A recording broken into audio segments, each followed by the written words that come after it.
Hello, everyone. Hello, hello. Good day, good morning, good evening, good afternoon. I'm starting with just showing you guys two miniatures that I painted last time I streamed. So first comes Mr. Ulrich Volkov. This is the alternate guild steward. Phenomenal miniature, if I may say so. Uh, really full of character, completely different than the original one. And uh, and yeah, that's the that's the guy, that's the man. And I also painted simultaneously. I mean, along the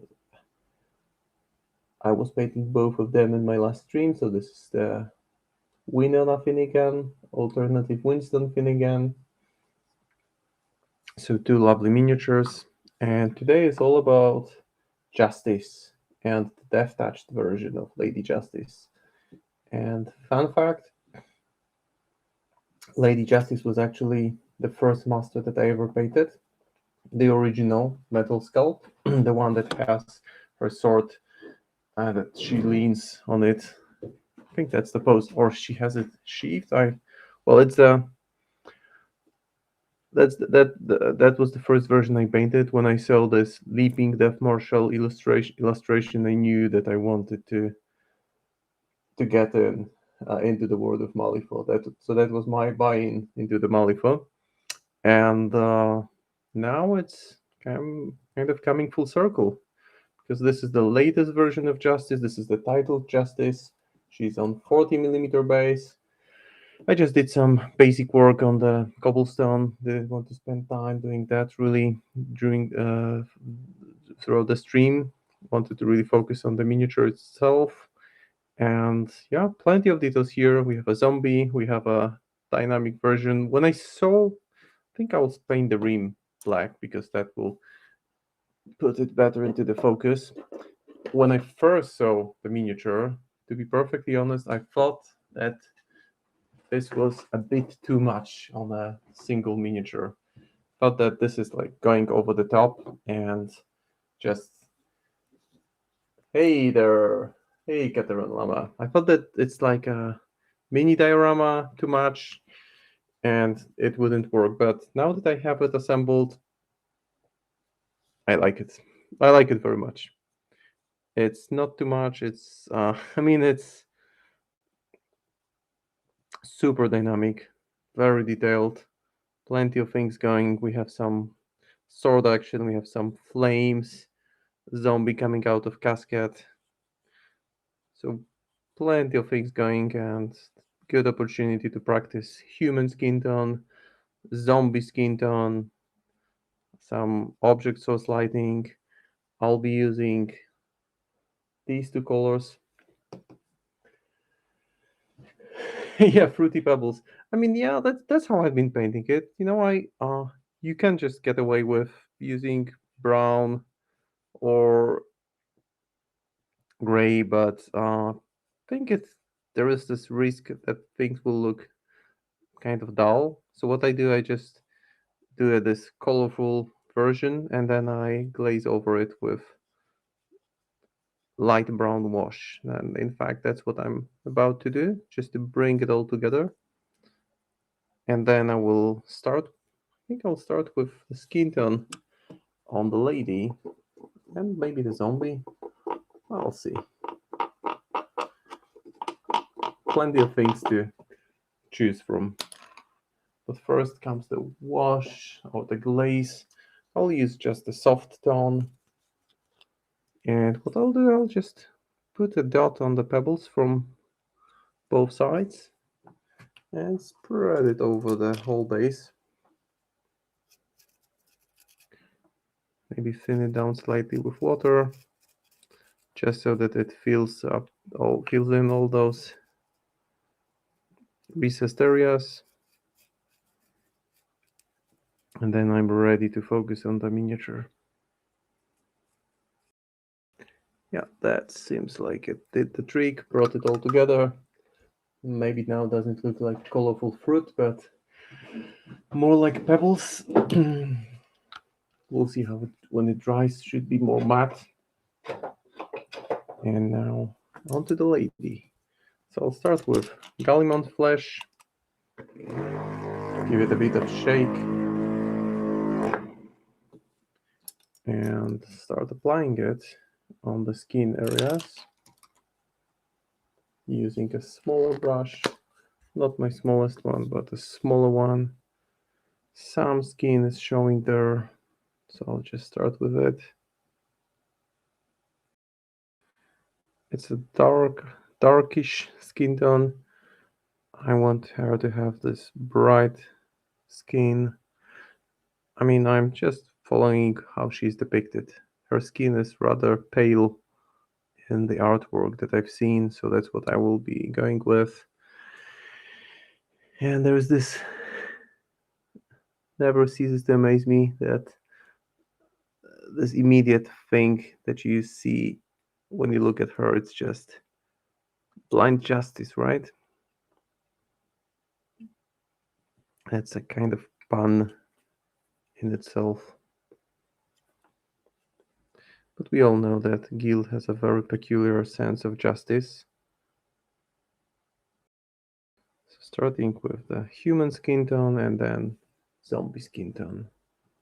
That's the order of things for tonight.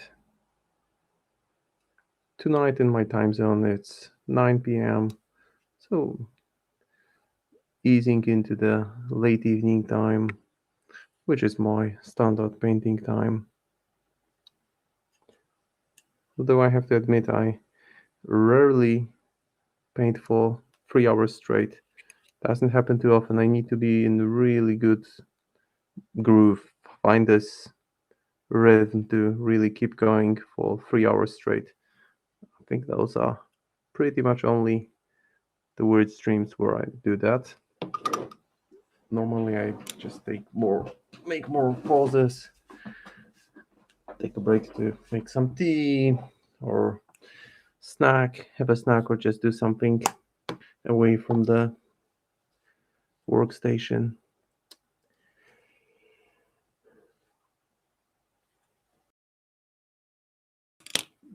Just notice that I'm not logged into the Twitch. I'll just log myself in to make sure I can respond in the chat if it comes up.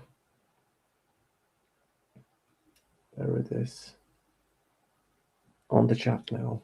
And continuing with justice, I think I'll go with the zombie skin tone now. And for that, I will start with this nice color, which is called warm gray. Warm as in warm, not as in worm. The worm would also be appropriate here for the zombie guy.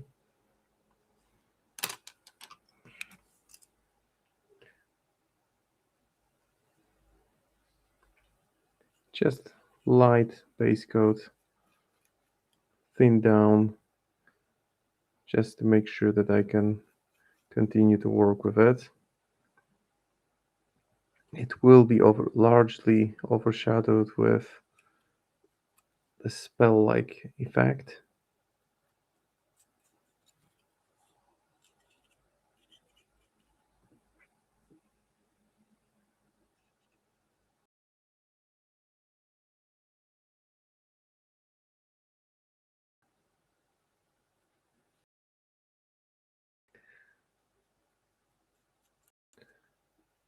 So there is this deadly skin tone settling in nicely.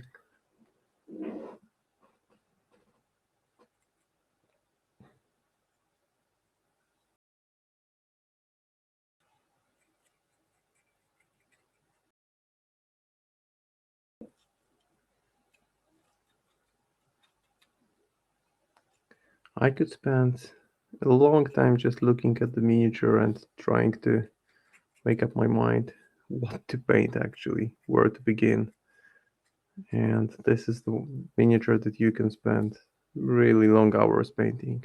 I plan to have everything painted within the 3 hour slot that I have for the paint stream, but as always, I'm not going to rush it. I will see how much I can do without strong determination to keep things finished just for the sake of finishing. There is always the option of just putting the few final brush strokes offline. Now I'll apply yellow on the coffin. So a quick yellow contrast. I mean, it's not contrast, it's zealot yellow. It's brighter than the yellow contrast paint I have, and it gives this nice grainy wooden look, which I can further modify with brown, because what I'll do next is I'll just use brown and focus on those more recessed areas. So I'm going from bright colors gradually towards darker ones. And as you can see, I used zenithal highlighting, zenithal base coating, which means that I first primed the model black and then sprayed white, but sprayed it at an angle from above. So as a result, the areas that naturally become darker will be darker even after applying this contrast paint. So what happens now, I will show you in a second. I will rotate it once the whole section is covered with yellow. So what I mean is that here you have this already nicely textured wood, and when I turn it from the below, it's much darker while the texture is still visible.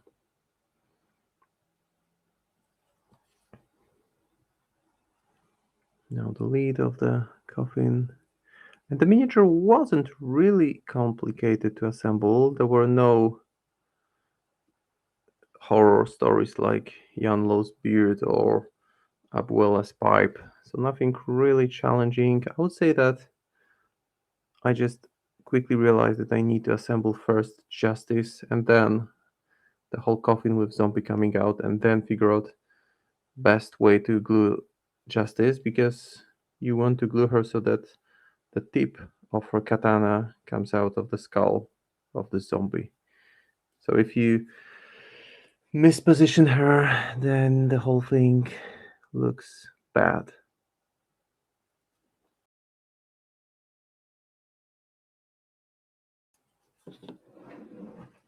Yeah, that's bright.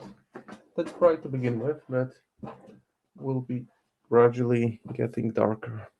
For now, I'm just going to kind of mark out the key color areas that I will be painting here. Now I will go to the red coat, and the most logical point to do the red is start with blue. And I'll explain in a second why. You might have seen me do that. I did it on Ulrich, so that the recessed areas were first painted with dark blue.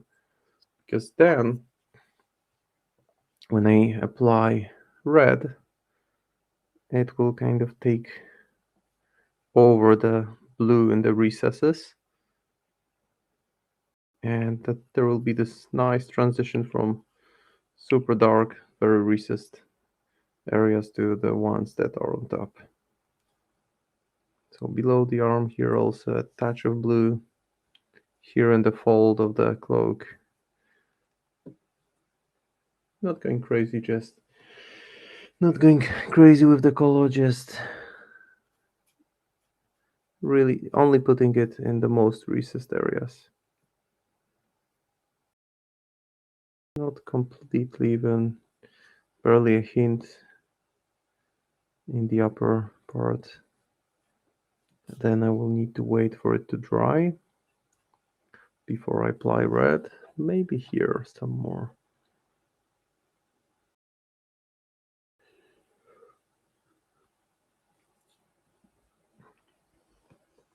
So I guess within the first hour I should have more of clarity of how to paint the next sections. Now while the blue is drying, I will just move on to brown, to dark brown, and for that I will use, looking for my Gore Granta fur. Oh yeah, the most cheerful. Yeah, the thing about reserves is that if you can't kill them, if your damage output isn't enough, because they all have this hard to wound or some other defensive tags, just bury them. Bury them so that they don't get up anymore. It's one way of approaching it. And she enables this tag. I really haven't faced this version of Justice. I would be curious to see how she plays. Because you can watch games on Vassal, you can theory craft all you want, but until you've faced the master on the table, you don't really get a good sense of all the distances, the threat ranges, the nasty combos that are there. So can't really say much about her in game. Then the sheath, this is also going to be dark brown, so Gorgrant of her all the way.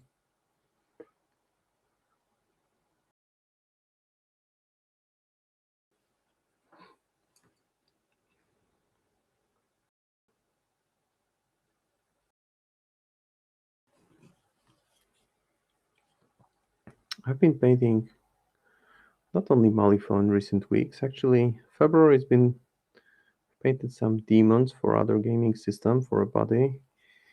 I've painted only this is the third miniature that I've painted. I mean I've been painting some Nephilim as well, because I'm painting the whole Nephilim keyword for a friend and just trying to come up with a way to do it at a reasonably good pace with very good results.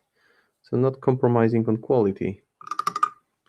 And I can show you a quick peek at what I've done. So this is my quick take on Neverborn and Nephilim. This one took, I mean, I painted a few simultaneously, so those are fairly quick paint jobs.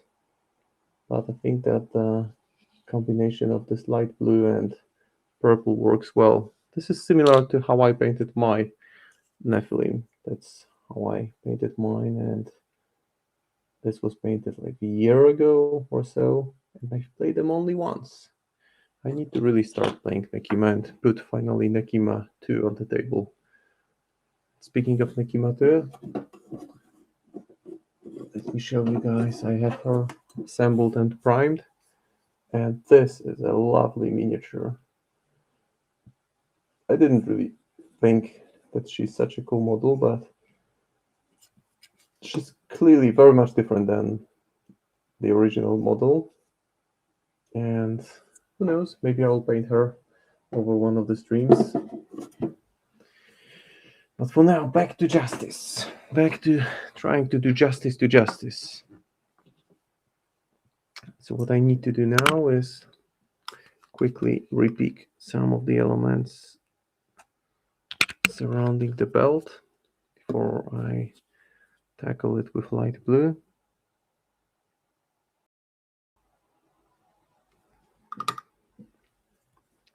Not ideal. And that's the advantage of acrylic paints. You can just remove any mistakes as they happen, and most of the time you're able to fix them. And you know what's the worst daddy type of joke about Lady Justice that you will ever hear? That why painting her is easier? Because you don't have to paint the eyes. Ha ha. So funny.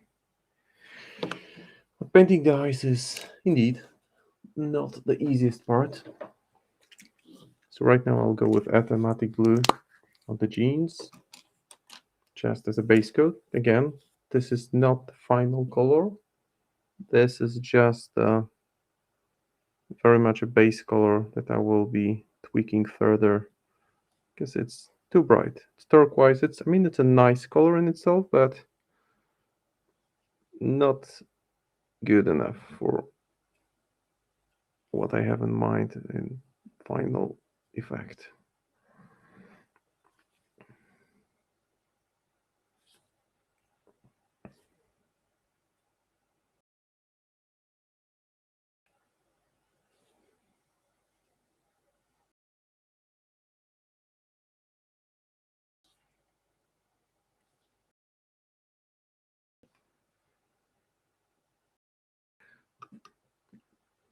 It doesn't look great yet, but that's not about it's not about looking great, it's about just defining the areas for further work. Now I guess I'll go with black because the little blouse that she has is also kind of dark, so maybe I'll go with basilican gray first. That's what I'll do. Just give it a good shake.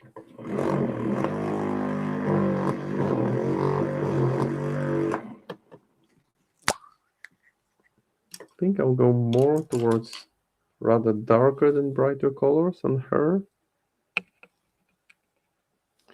as the spell effects will be more noticeable if they are super bright against dark colors.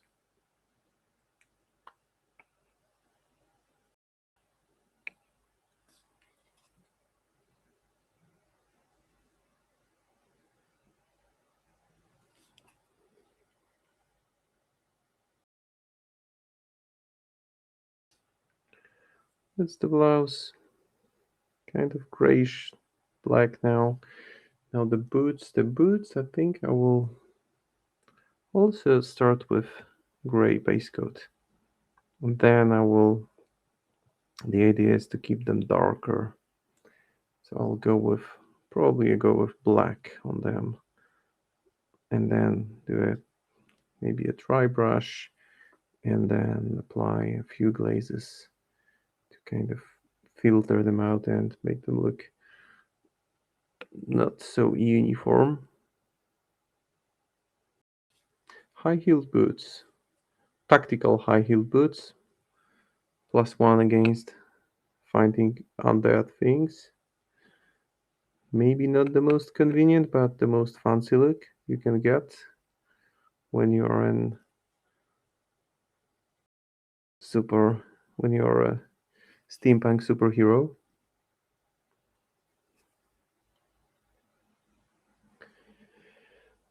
Definitely looks flashy. And now that makes me think that actually this is the boot, so I need to apply a bit more athletic blue. So this Justice model is part of the box that's called Forward and Back. And it also features 33. And several weeks ago I painted 33 over one stream. And it also features Tara Timeless, which I also painted over. No, I did not paint Tara over a stream. I painted her offline. This is a confusing model because you get 3 little Taras and leaves a lot of space for creativity, but at the same time, it's a challenge how to really tackle it.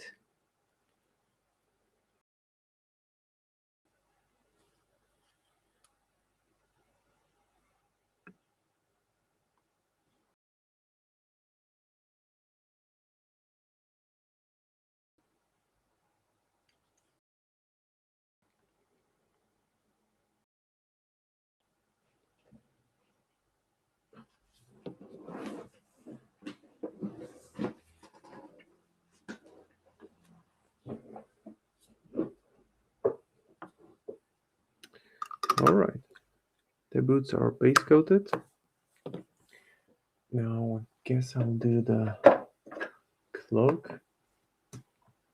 So I'm gonna use Blood Angel's Red first because it's a pretty heavy, pretty dark color.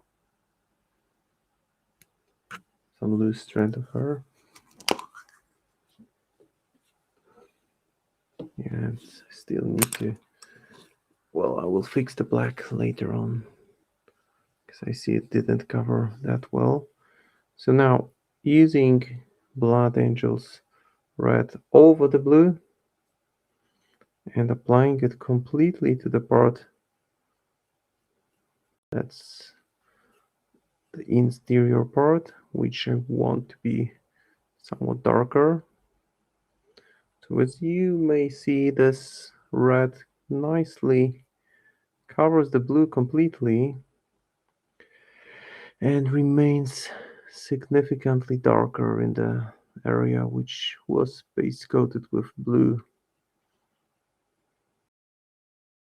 So it makes for an interesting look. I learned this trick back in the day when I was following some painting tutorials from Old White Dwarf when it was this bulky, heavy magazine. And I was just looking at a tutorial about painting some Space Marine captain. And that's how the painter suggested approaching painting the red cloak. And that's what I've been doing since.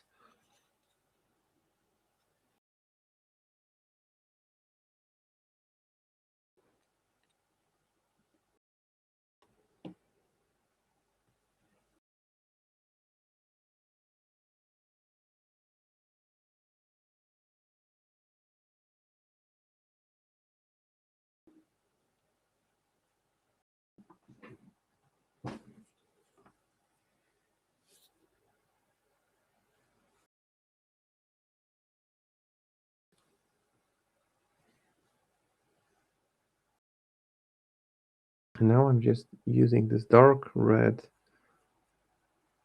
focusing more on the recessed areas, maybe not on the pants, but more on the recessed areas, because I will be using a brighter version of red on the rest. Yep, that's pretty much it here. Now I can switch to brighter red, which is this blood red from Speed Paint range from Army Painter.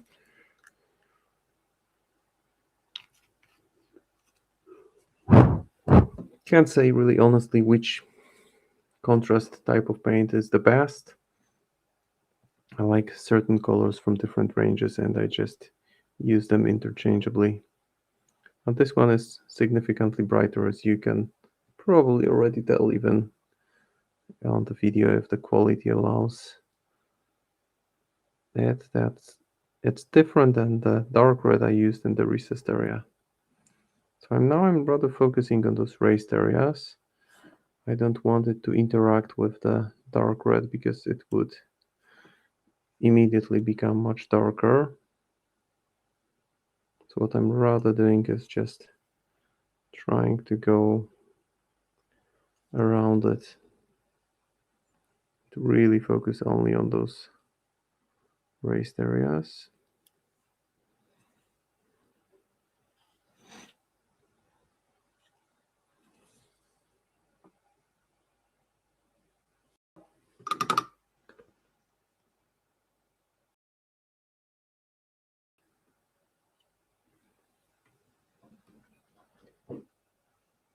Because this is a nice and quick way of creating this deep saturated red look where the recesses are very strongly shadowed and the raised areas are still nicely affected by the contrast-like paint but remain brighter. So this is like giving it a more thorough pre-shading really. It's not the actual painting process yet. I mean, it's still, obviously it is painting, but not the complex painting process, I would say.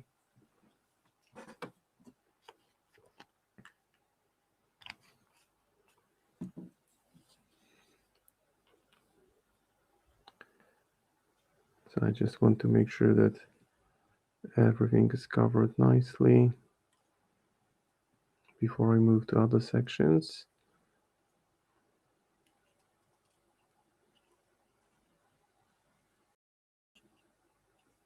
And I'll use more like an orange paint and further enhance it with some hints of yellow for her hair.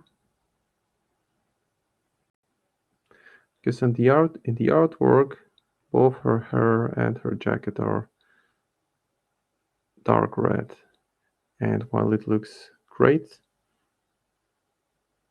in the artwork, I'm going for some more differentiation here.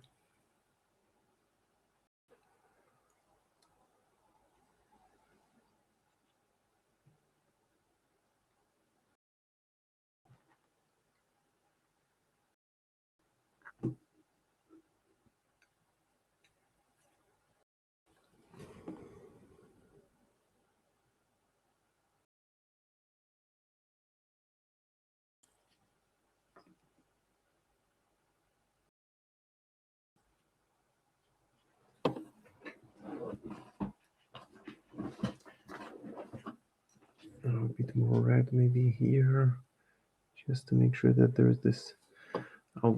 Maybe I'll go back to the Blood Angels for a second, because it's stronger shade, so I'll use it,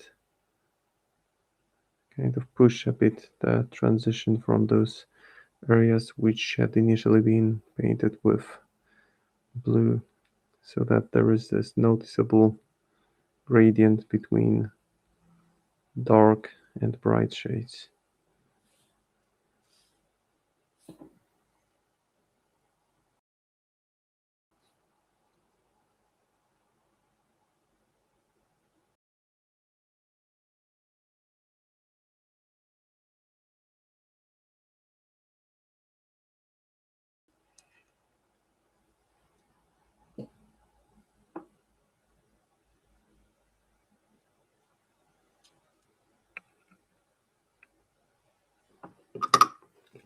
Some of the red got on the skin, so I can already remove it from there.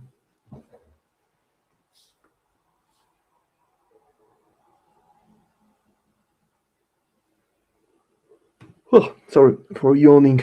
I don't know why I'm yawning. I just didn't sleep much last night.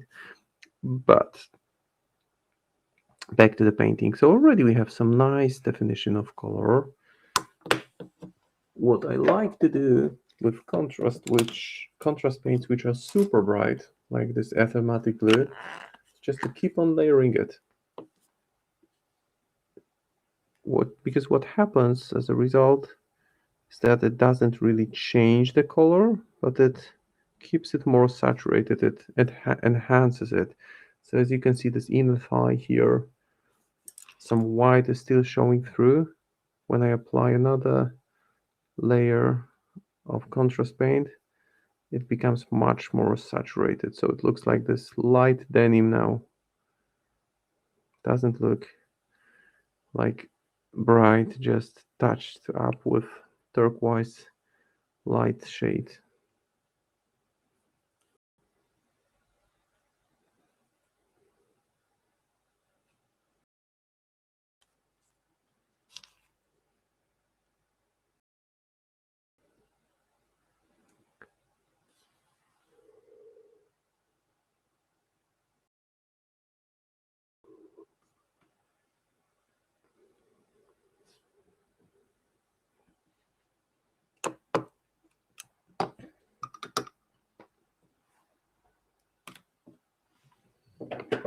Now some orange for the hair. And we'll have most of the base colors lined up,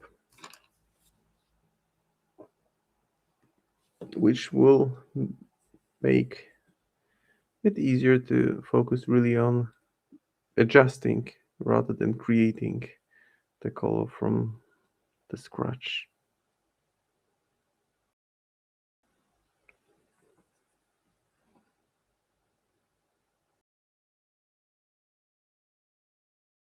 So light orange, and again choosing my lightest contrast type of paint for orange hair, because that allows me in turn to keep it It's already bright, so I'm not going to keep it make it brighter, but I can just fine tune it.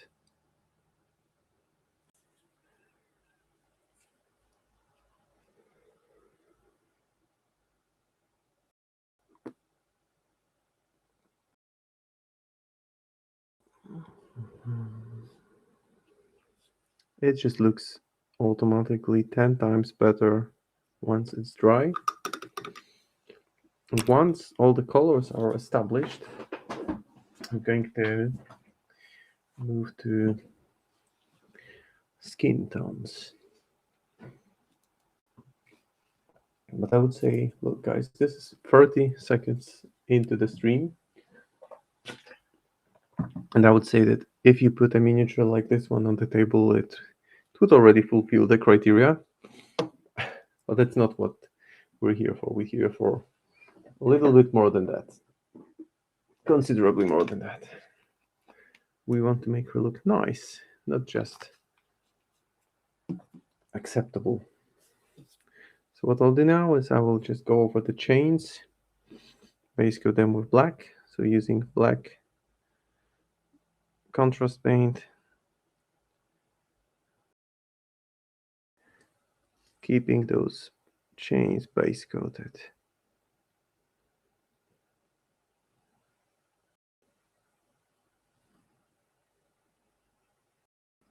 There are even some nails.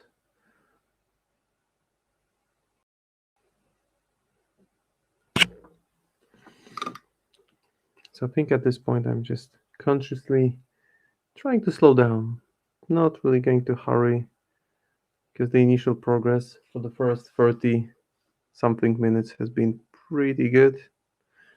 So I don't feel like I'm pressurized to keep up the pace. I'd much rather slow down and just be more careful about redefining the areas that I will be working on over the next 2.5 hours.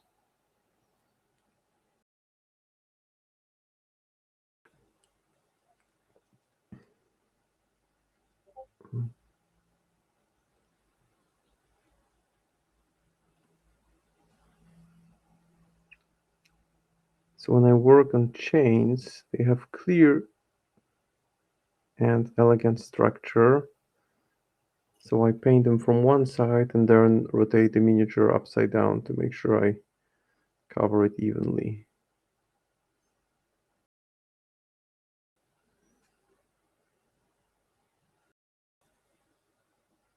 So those are the chains from one angle. And now the upside down part.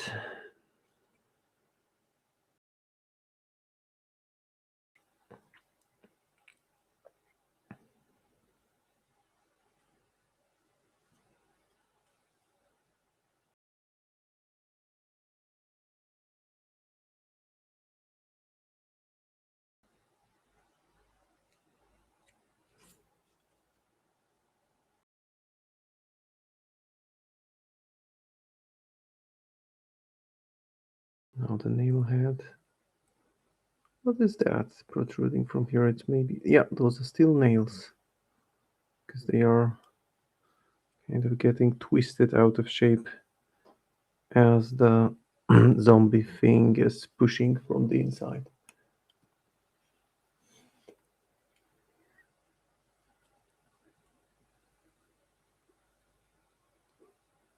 And while I have black, I can already go with the katana.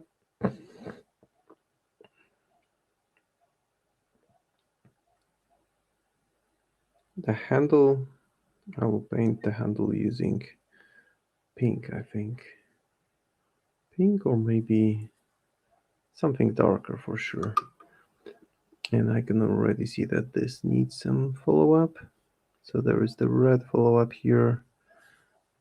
Yeah, and while I have red, I can further enhance the transition from the dark to brighter shades so that the brighter part still remains brighter while the transitions in. It's just, again, it's applying.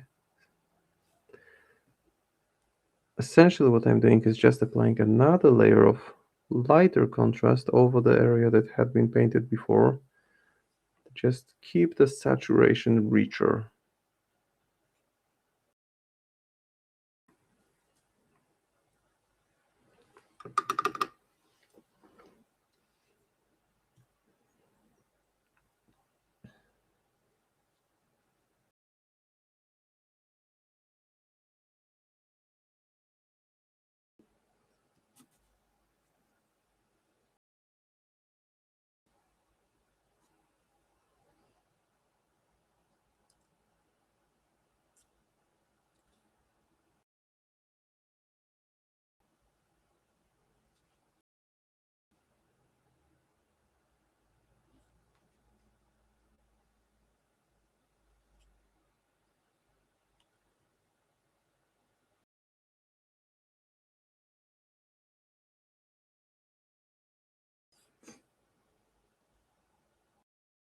Now the blade. Of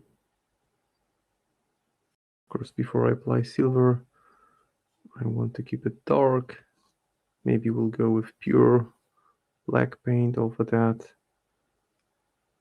just to make sure that I have good surface to work on.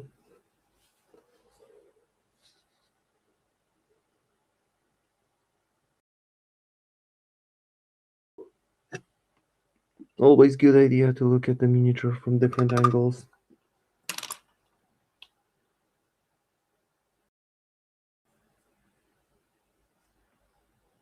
And the blindfold, I think I'll just go with black. That should contrast nicely with pale skin tone that I'll be using.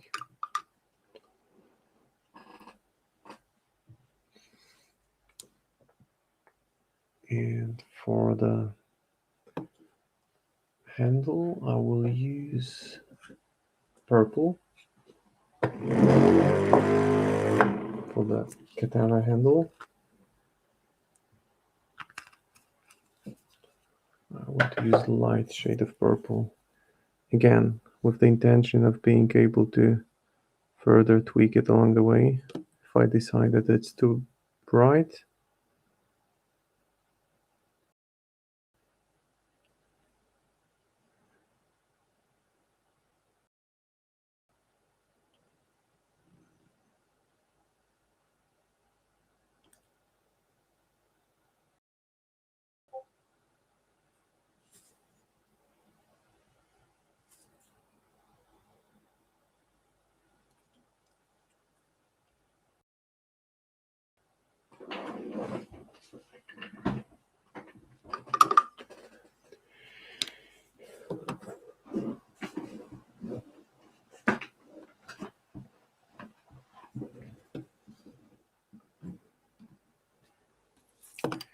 Now, pure white.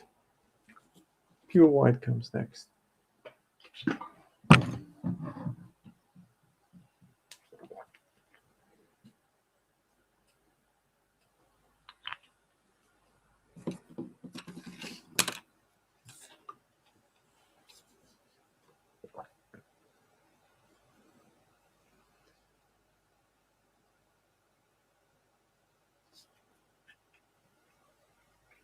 So I'm going to let it flow into some of the recessed areas here, because later on this will be very much enhanced with very light and very vivid purple and pink.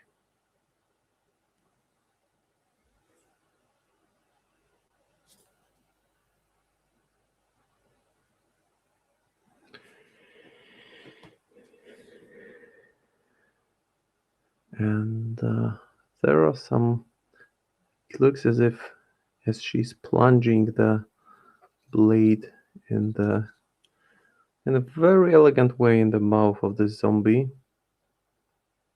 Some kind of flames erupt, which I reckon are supposed to be kind of representation of necromantic powers, right? She's death touched after all.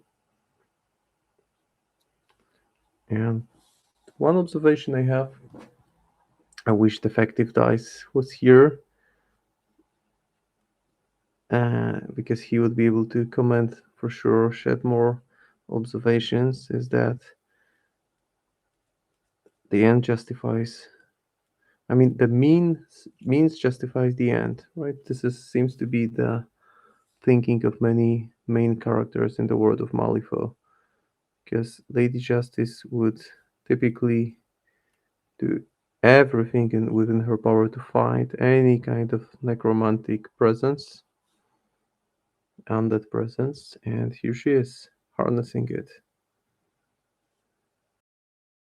So the same happens with Nekima.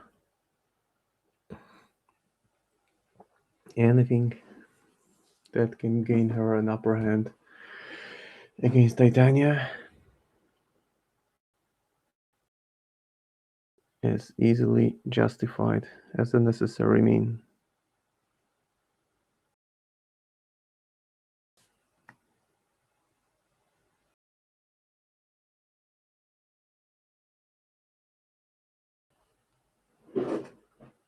And again, base coating this part with just white, especially ensuring that white flows nicely into the recessed areas because I want them super bright.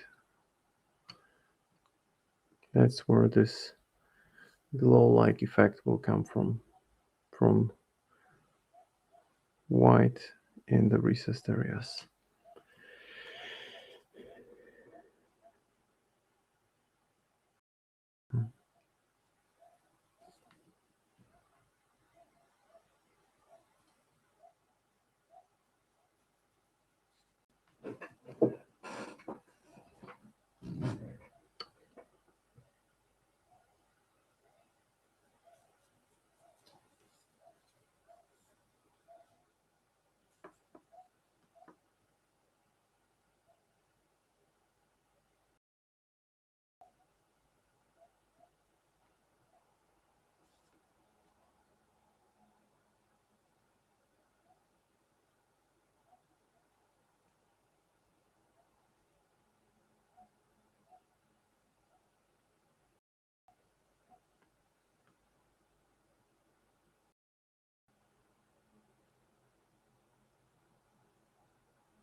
Making sure that the whole thing is base coated with white.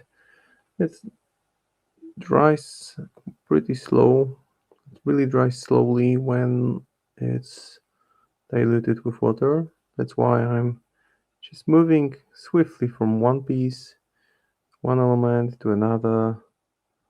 That allows me to not to worry. Hey there, Shiza Gaming. Welcome to the stream. Haven't seen you here before, so thanks for dropping by. Hope you're doing well wherever you are. Was it Mali? Interest in Malifaux that brought you here, or painting?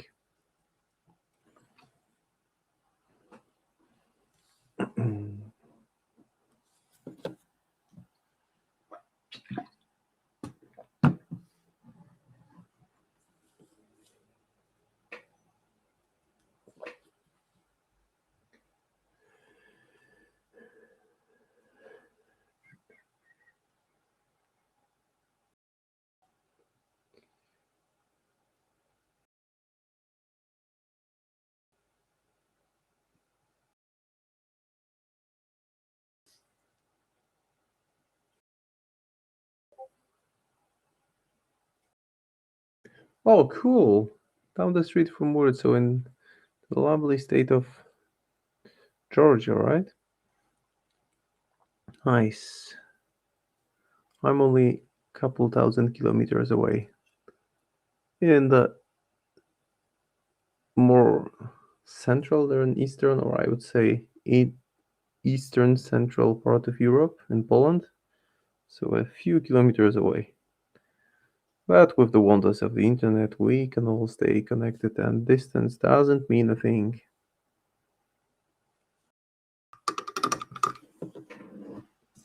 Marietta, Georgia. Yep, that's it.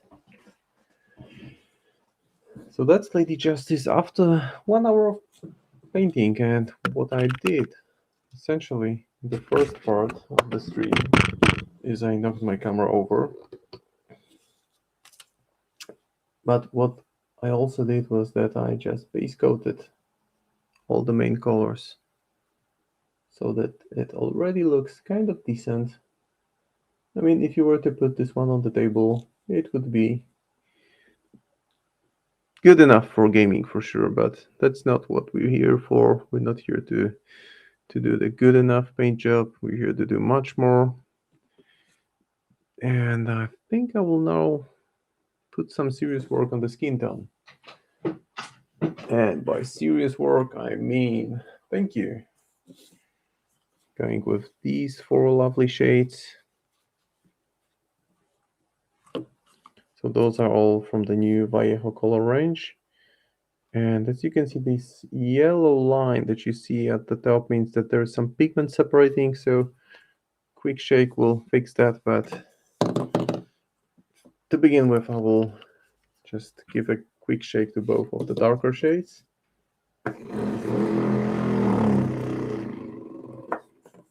Mix them on my palette. And they will be the base coat for the skin tone.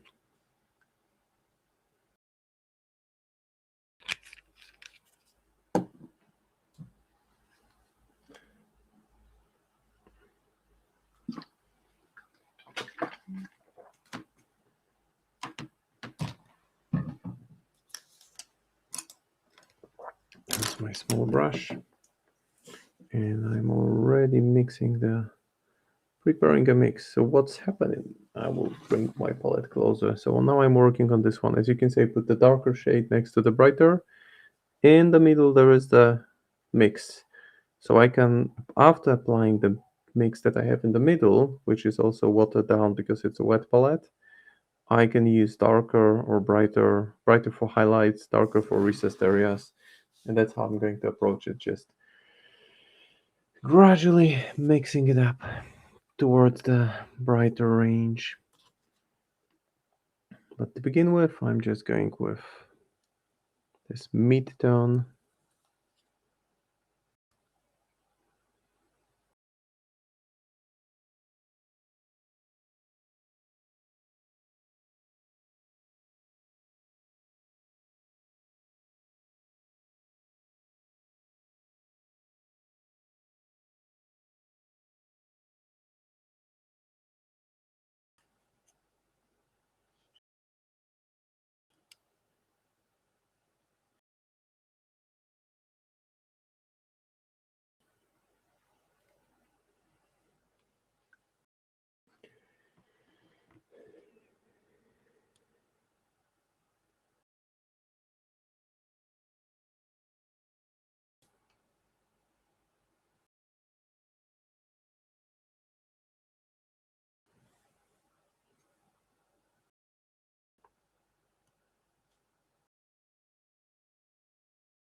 Now being careful and slow because this is a time-consuming process.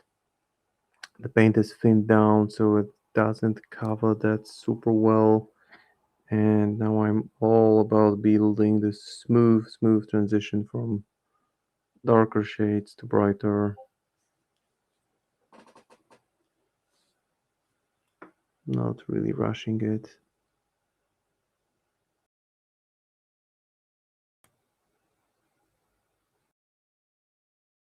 Well, it's not that actually easy to paint the face because it's the way it's positioned. I like to have a front view on the face when I start placing highlights. It becomes all the more complex when you can't really do that. That's not a major challenge.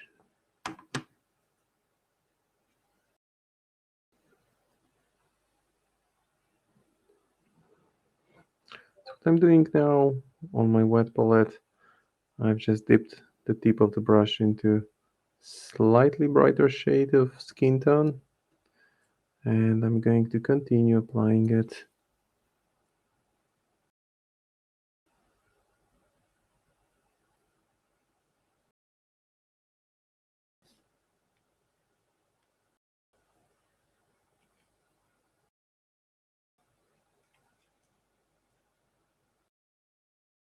But by saying continue, I mean trying to leave some of the previous layer showing, just a tiny bit.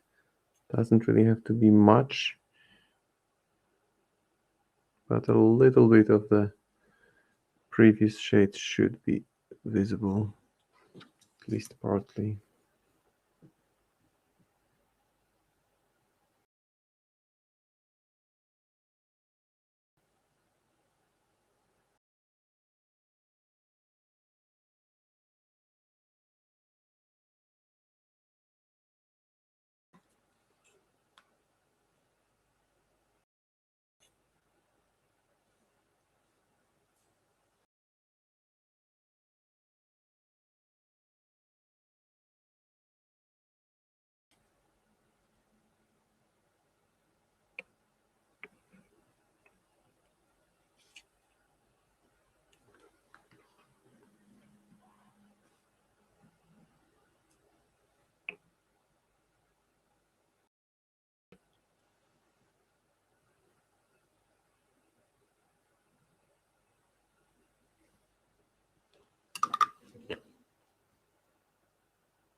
And I'll gradually move towards the brighter shade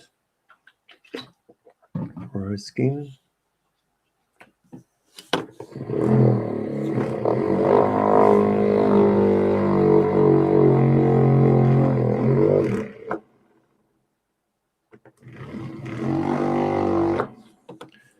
A couple seconds on my vortex shaker, and the nasty yellow line you saw at the top is pretty much gone.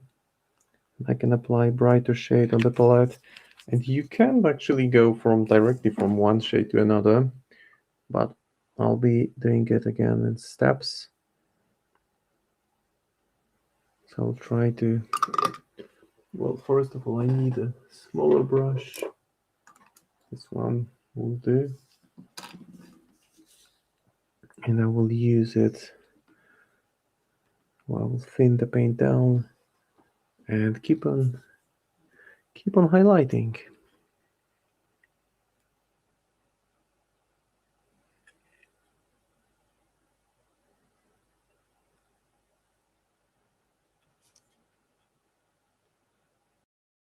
And again, really trying to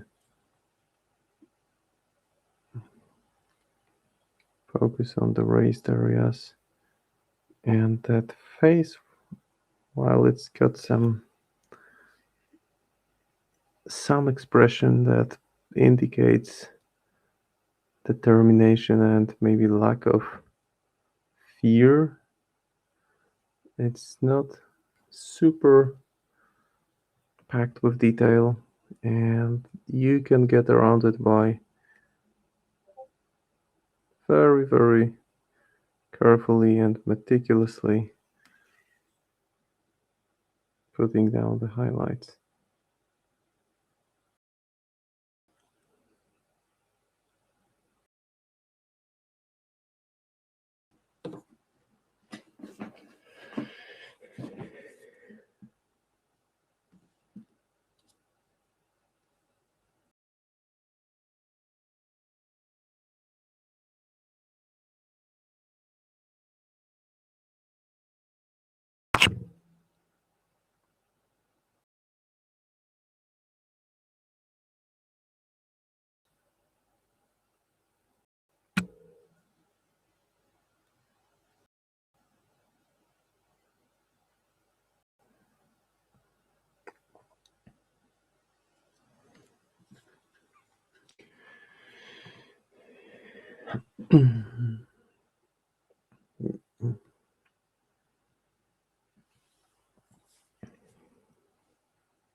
Okay, moving to brighter shade even than that.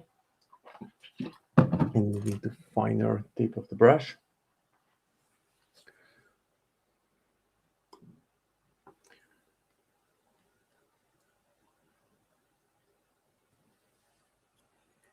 You don't really need that many colors. You can just get away with using the one color you have, mixing it with white. That's always a possibility.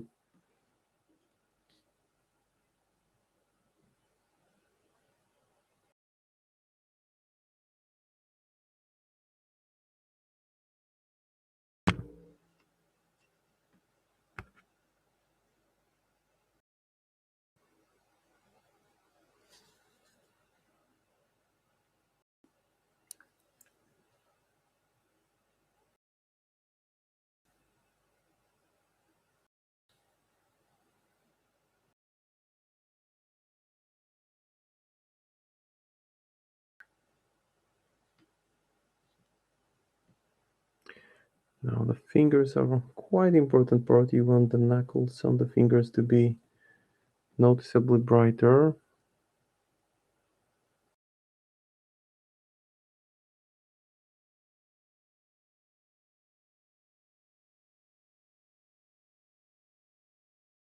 So this is some fine detailing that I'm doing now.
some darker shade between the fingers to create some more contrast.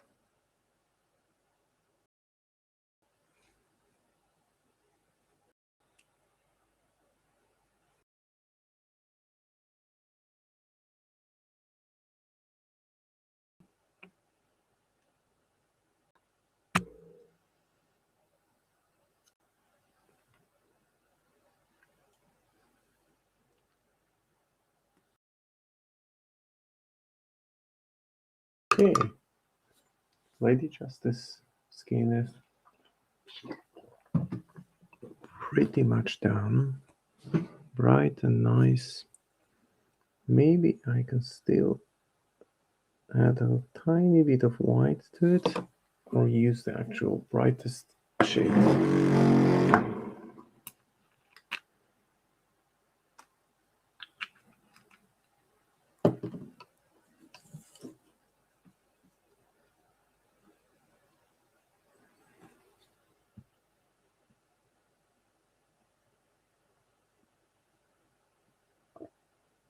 Just on the knuckles. Essentially like putting small dots.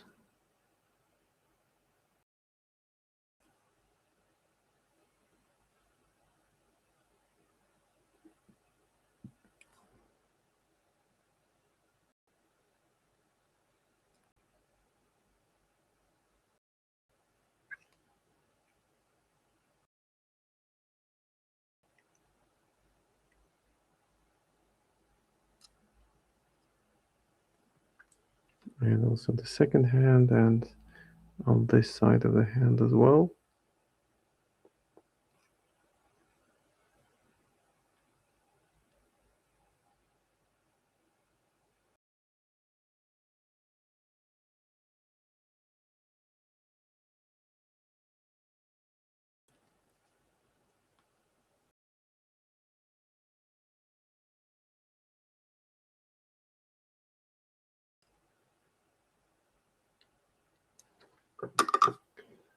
Time to move to the zombie guy. Because this face is almost complete.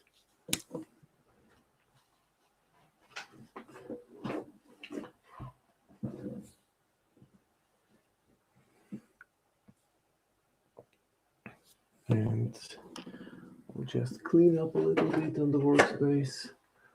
I try to do it as I paint along. That way I just hate when my desk gets too cluttered with paints.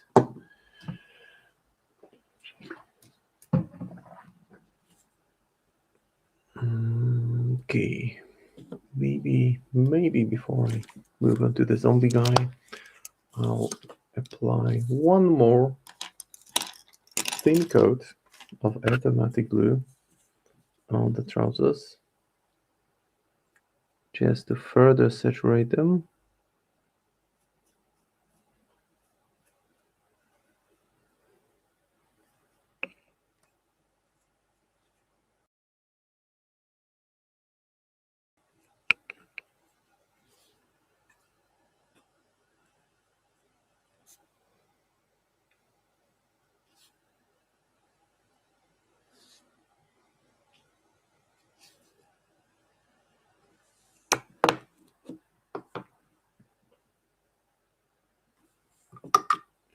And maybe a bit more black now.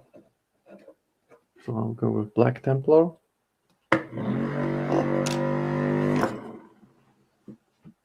So as you can see at this angle, the skin is nice and bright, kind of rosy, very much like the skin of a living, healthy person.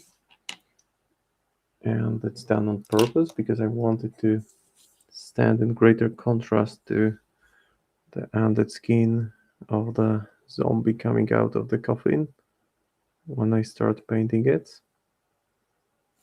But for now, I'll just keep the boots darker. Ensure that there is clear separation between them and the trousers.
All right, a bit more contrast.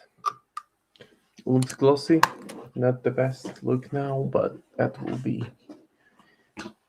toned down as it dries. I also always use matte varnish, which also helps soothe this effect.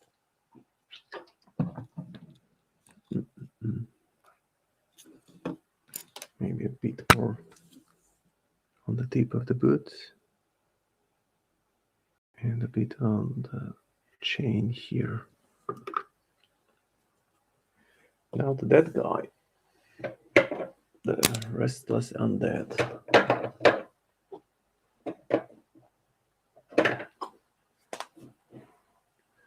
I think I'll go with brighter shade, which is called grimy gray, with a bit of shake.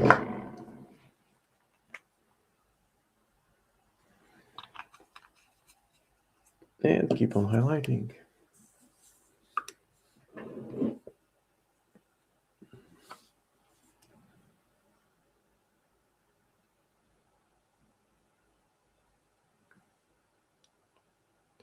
Leaving some of the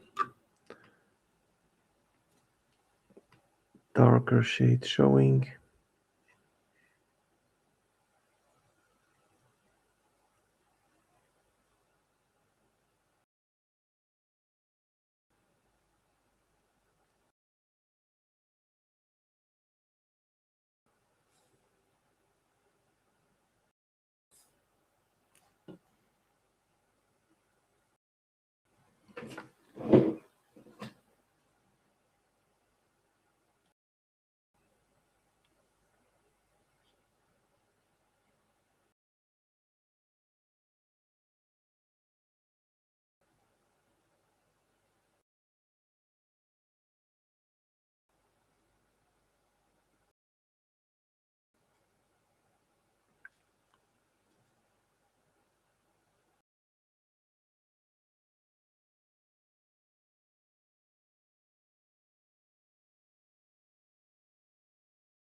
So seems like a very fast and maybe even somewhat chaotic process, but the goal here is just to move around those darker areas and find the raised ones and leave a trace of brighter shade there. Those are pretty similar colors. One is very pale dark gray and the other one is bright pale gray. So they don't create immediate contrast. But now after applying this highlight, I will glaze over with some, I will apply a couple of glazes.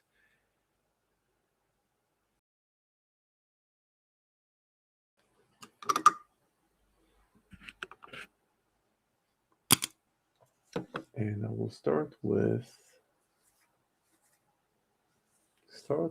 maybe purple or maybe skin tone. I will actually start with a mix. So I'll start with these two. Mix them up on the palette. Then thin them down.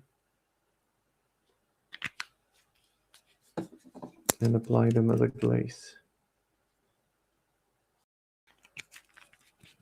Thin glaze.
So this kind of enhances this look, makes it look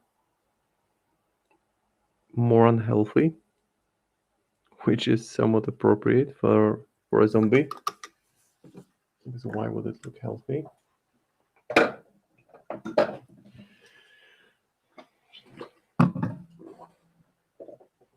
And I'll straight away go with Blackburr Flesh contrast paint. Also thin it down slightly before I apply it.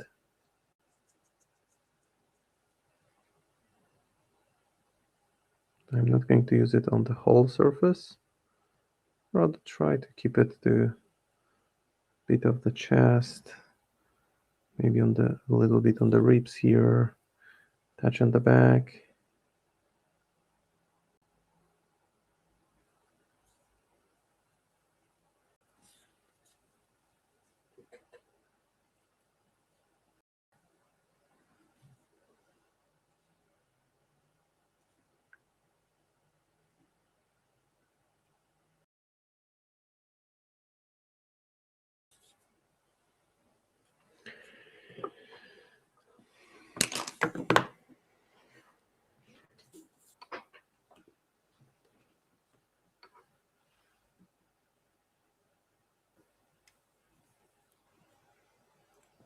Now a bit more of this dark glaze in the recessed areas.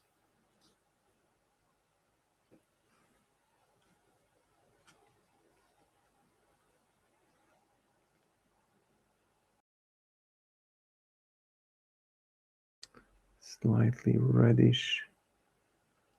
Essentially, this is like spoiled flesh. Doesn't have to be coherent, but I want some of those organic colors to be parts of the shades on that one. And back to the highlights. No need for it to dry completely.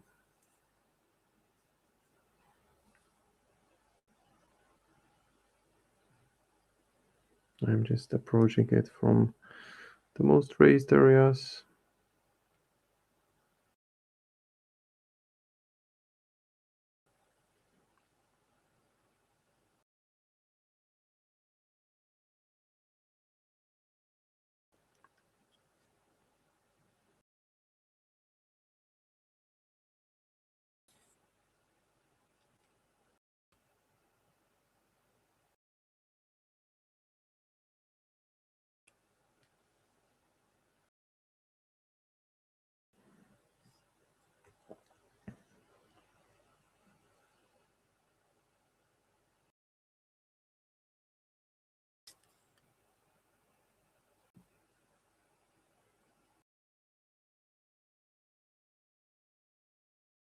Just making sure that all the fingers are visible, because this one is a clenched fist. So it's easy to go over the details and keep it less visible.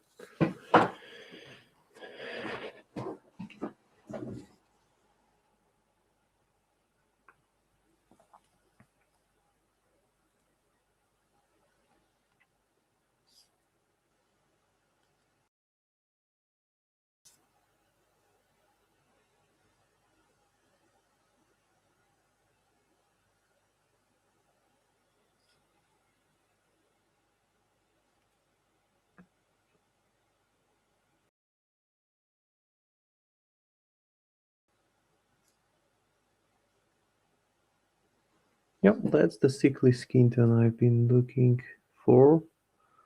And again, focusing on some of the knuckles, maybe a bit on the wrist, some on the muscle.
Yeah, halfway through the stream, and I'm feeling pretty good about this one.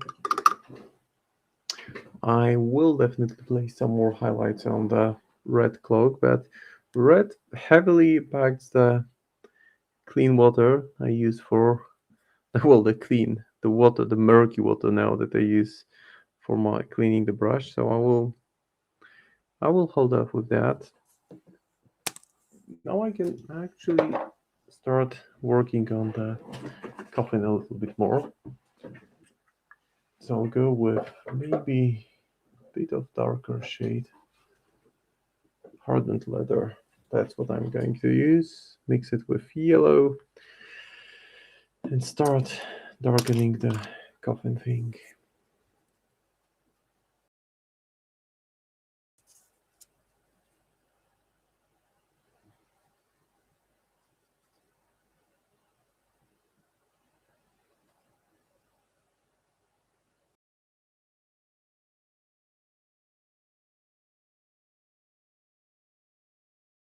And I'm going to keep on darkening it closer to the bottom section.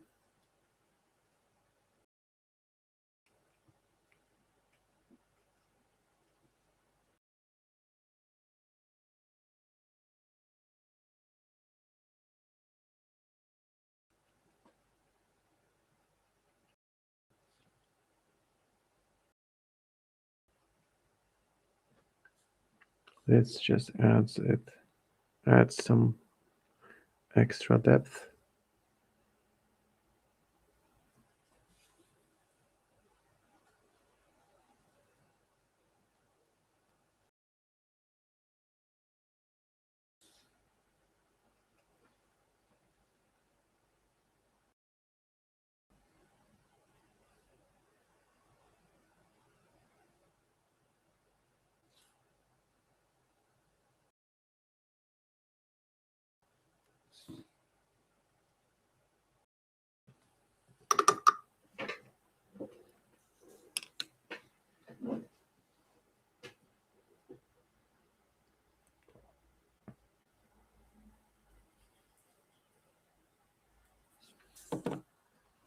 And I'll keep on darkening it using a little bit darker shade of brown.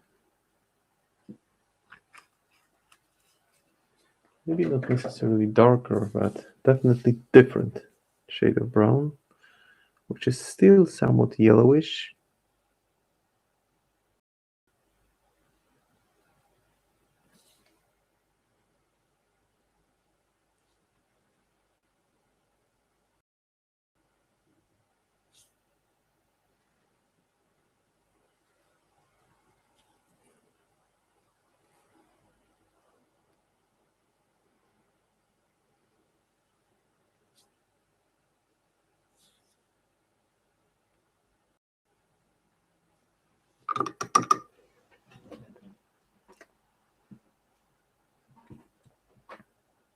All right. Now on to the hair, I believe. So I'll start by keeping it darker where I want it to be darker, and for that I will go with Greyhound Orange.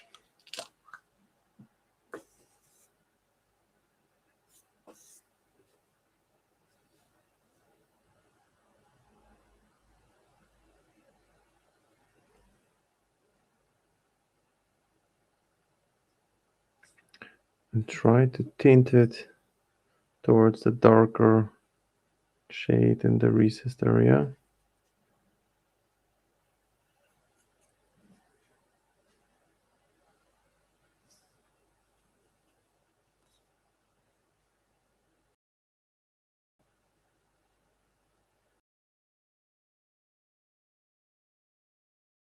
Also keeps the color more saturated, which is an added benefit.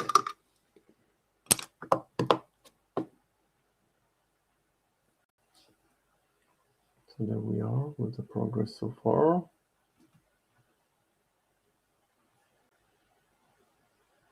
Moving towards the brighter colors, the more different colors slowly.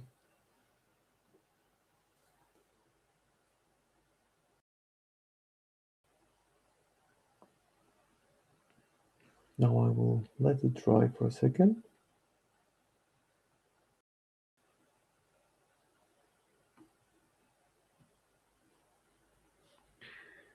Because I want to give it a quick dry brush, but I cannot do it when it's still drying. I think I may already start with the reds on this one. Yeah, why not? Let's move towards the red color. For that, I will grab my two colors that I like. So I'll go with these two shades, Gory Red and Scarlet Red. Scarlet Blood, actually, it's the name of the color, which is this very nice, warm shade of red.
So I'm using it to already add some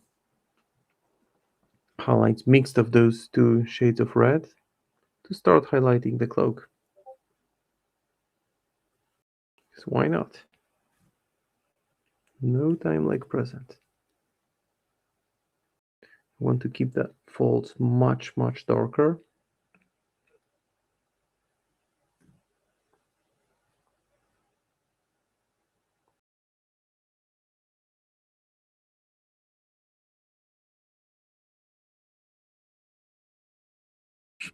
And gradually move towards this brighter shade.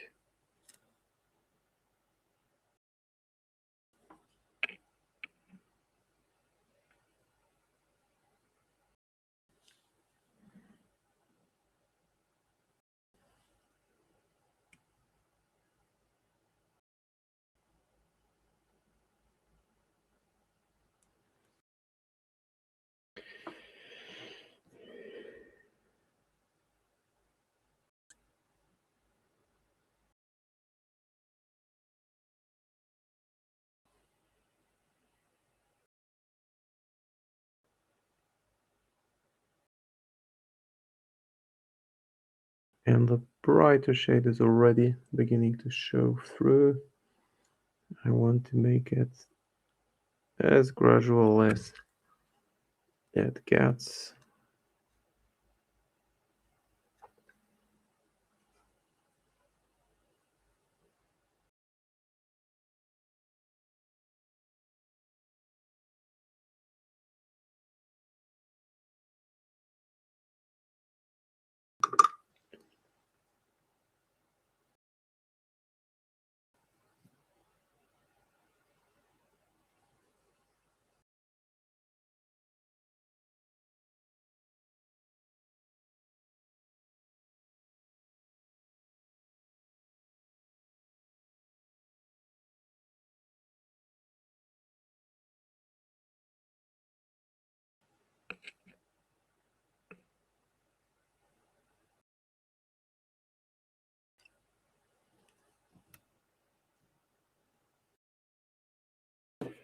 Now I'll further enhance the brighter side of things with red.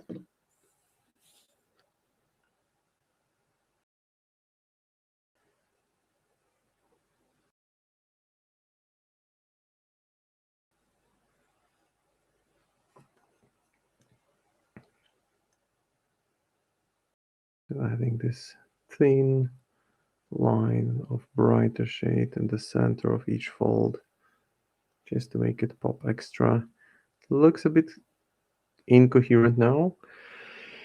That's because part of the paint that's in the recessed areas is glossy. Now I am applying more of a matte color. Now this will all be brought in together nicely with matte varnish that I will apply in the final stage.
And below you can see it's much darker.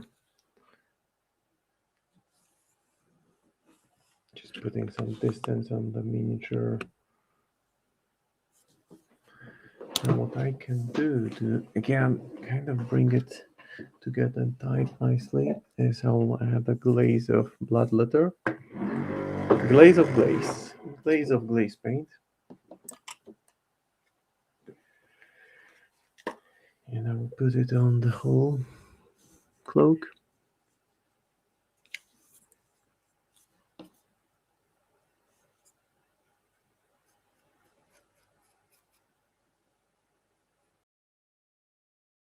And this kind of ties it all nicely together.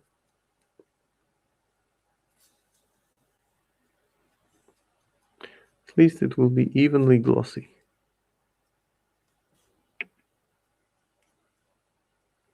So I'm not really concerned about some areas being more glossy, others being less glossy, because as I said, I use Vallejo matte varnish, and this just nicely brings everything towards this warm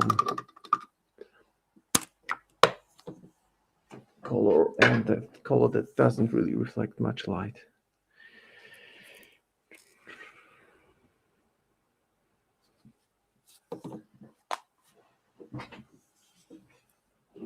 Now, some more work on the coffin, I reckon.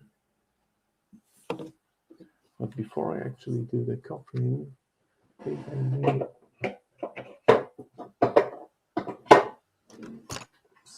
keep it maybe a bit more dark. Maybe not. Okay, now what I will do is I will give it an overbrush. So I will get my brush with thick bristle, and I will use some off-white, and I will use it for dry brushing.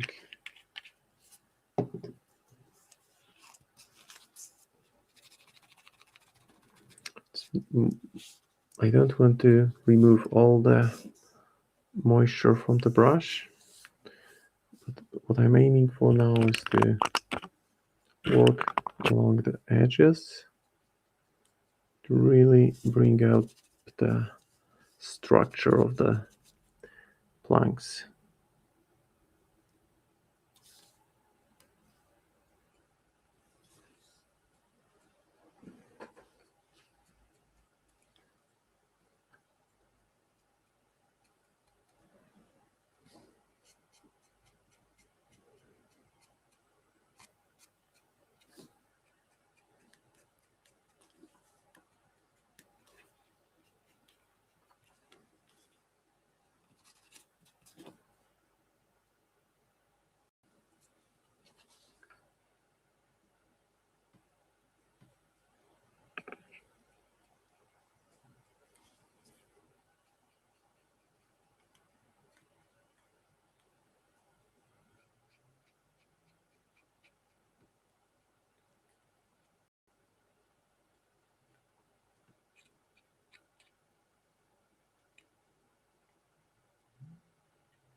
The same on the hair, just using mostly the side of the brush, just to try to really pick those individual strands of hair, but not across the whole surface, rather focusing on the top of the head here, just some part midsection of the side here.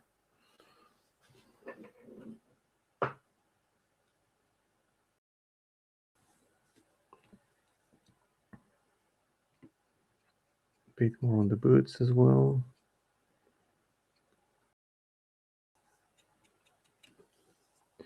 A little bit more on the zombie as well, because why not?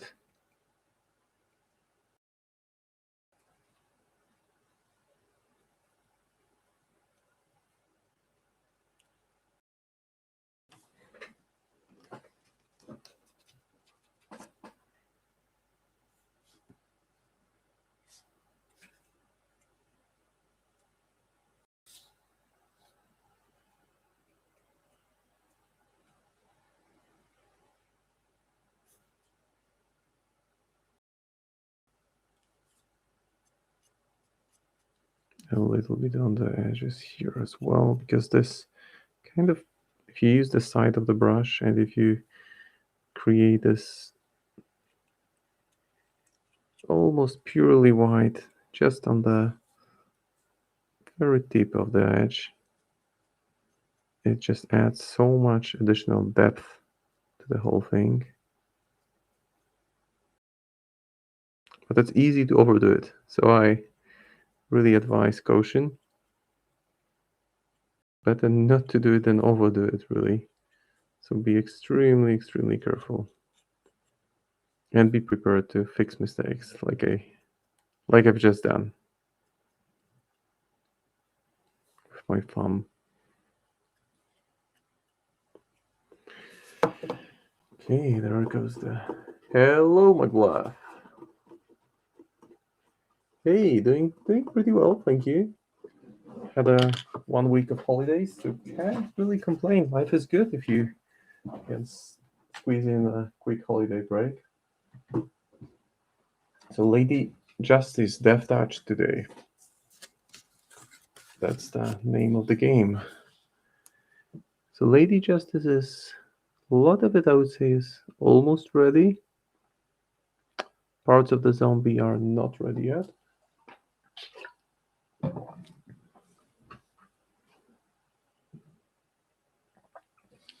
I will apply one more glaze of Athematic Blue because I just like this color too much, and I don't think you can go wrong with it.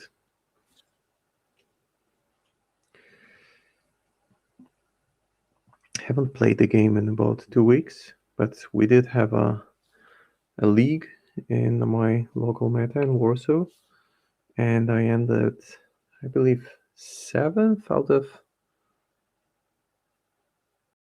12 people, I reckon, somewhere along the middle. So not a great result, but I played 4 games, lost 2. Those 2 were sound defeats, and won 2. So not the worst result overall, but I had fun with each of those games. The 2 games that I won were played with Titania. I think I need to play her more. I mean, I've been playing her for a very, very long time. Feels like I feel most confident with her and get the best results with her. So I feel secure. So I don't want to go out of my comfort zone too much in competitive play, but at the same time, there are other keywords that I haven't really explored, like this keyword, which I only played once, I think.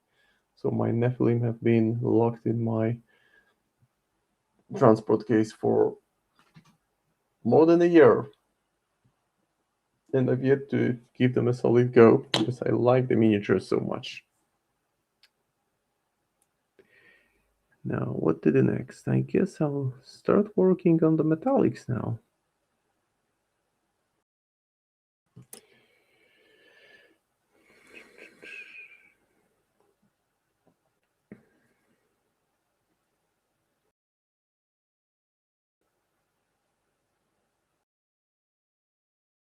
Just further add this slightly more rotten shade to the recessed areas, which is a mix of brown and yellow at this point.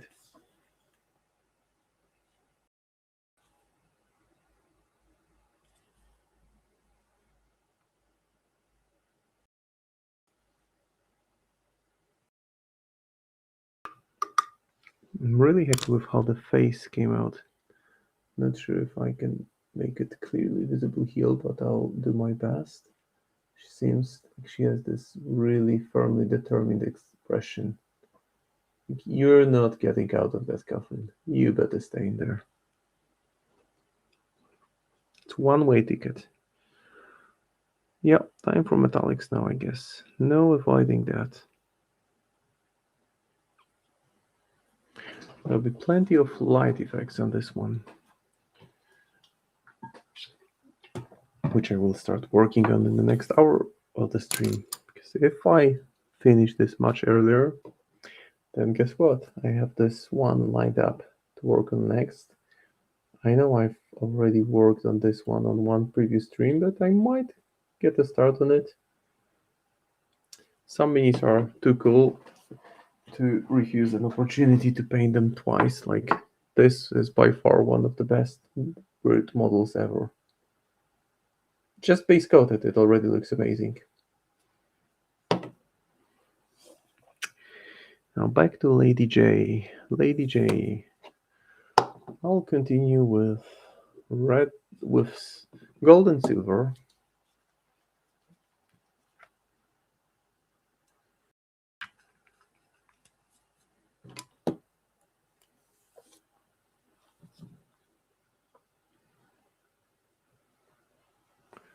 I'll paint this ram with gold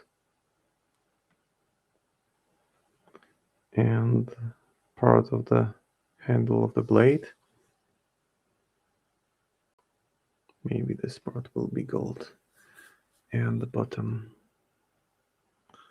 Trying to hold it at an angle that allows you guys to follow, but this miniature is really close to complete. I mean, it seems like it's close to completion, but trust me, those flame effects, they will take a while to go over.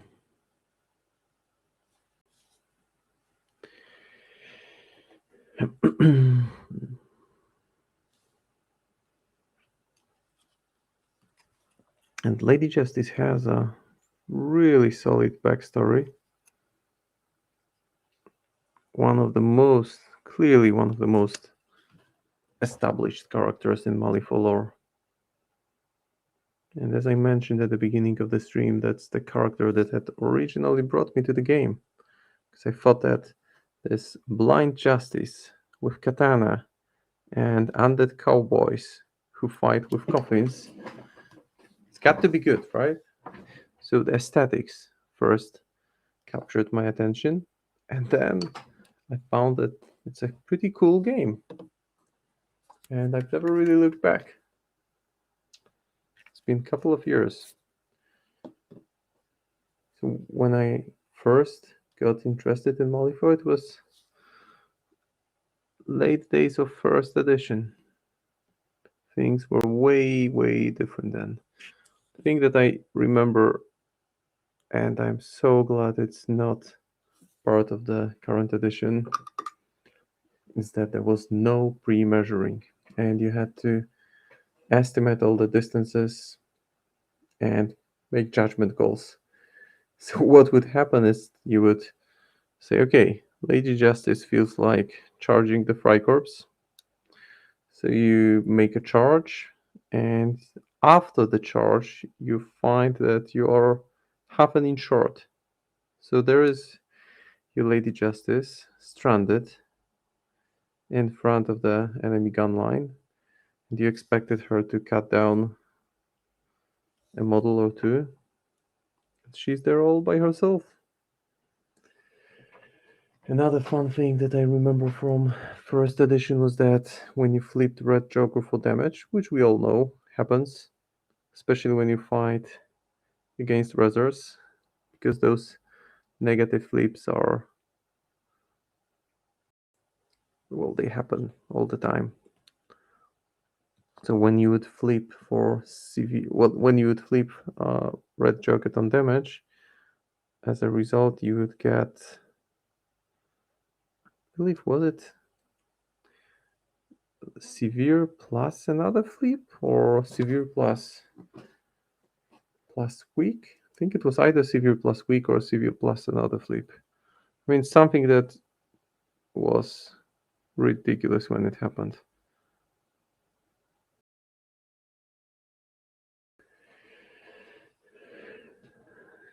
So the game is way, way more refined these days.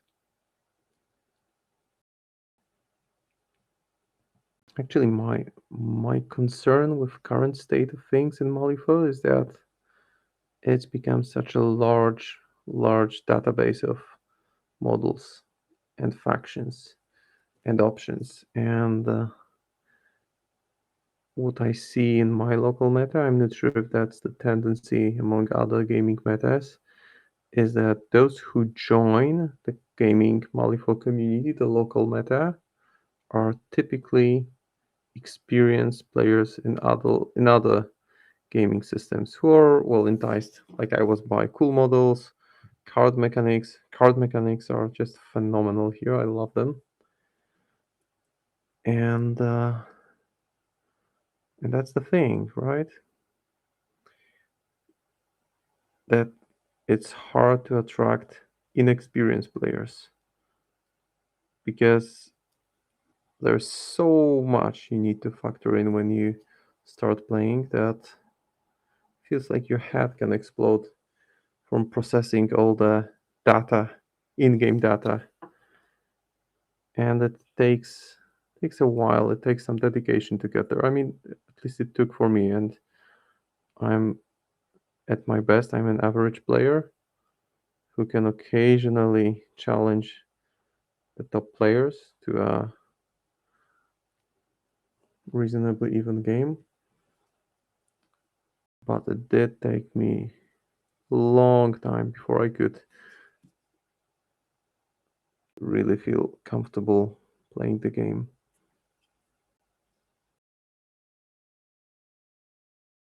But once you get there,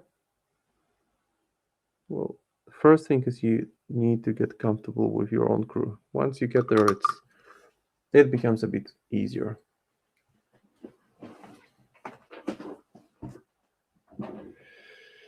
All right, approaching the second hour.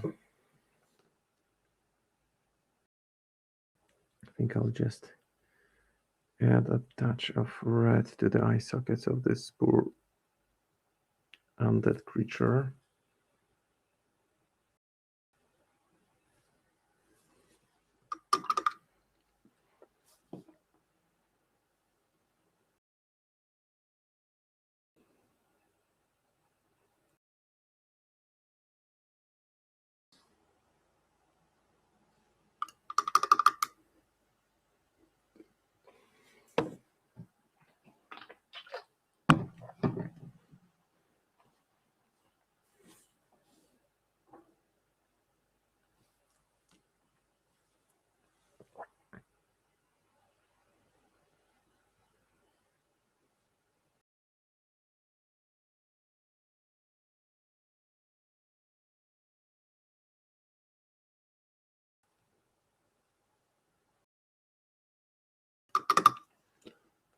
Okay, guess we'll move to the flames very soon.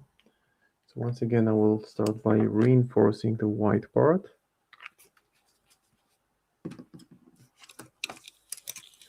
Then I'll be adding some pink and maybe also some. Initially, I was thinking about blue because that's what I see in the artwork. But I did my first 33 with this pinkish effect and thought it looked kind of cool. So I'll probably go with it this time as well. Now I will start by repainting all the flames with pure white, and then I will lightly dry brush the area around them with pure white. Ooh, that Red Bull I drank before the painting stream has kicked in. Feel the energy level is getting better. Probably I won't sleep for half the night, but oh well. I'll just keep on painting. Once the camera is off, I can still keep on painting. The night is young. It's just 11 p.m. here. It's not that late. If I'm asleep at this point of night, typically means I'm either sick or exhausted, and neither happens too often, fortunately. Now, as mentioned, I will grab my dry brushing brush, a little bit of tongue twister, and what I will do is I will lightly dry brush the area around the flames with pure white, just so that the OSL-like effect I have in mind will settle in better.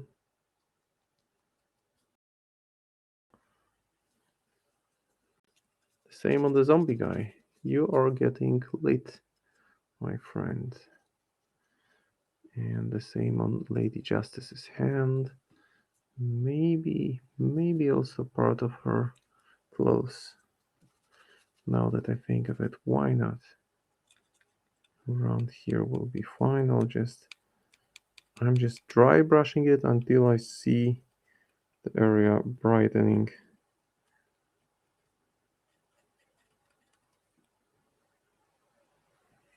That's when I know I can stop. It's bright enough, and the color will settle in nicely. Now a bit more work on the metallics. So what I'm gonna do now is I'm gonna use Basilic and Gray, go over the silver elements.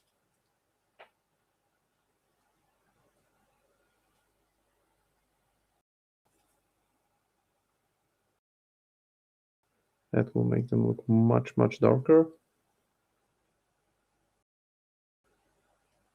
But that's fine, because they will be brighter again very, very soon. Same on the blade.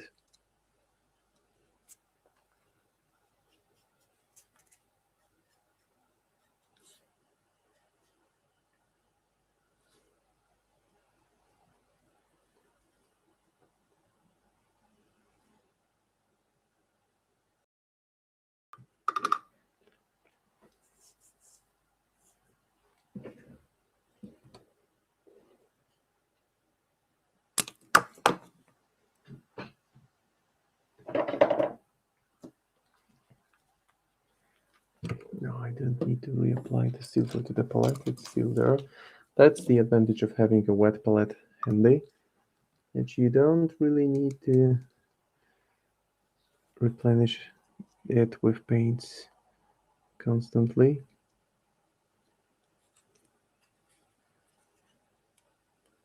A bit of highlight on the blade, and on the end it's coming out. Don't think I need to really work on gore effects on the blade and the zombie, because it's like a withered husk rather than a fully fledged living being.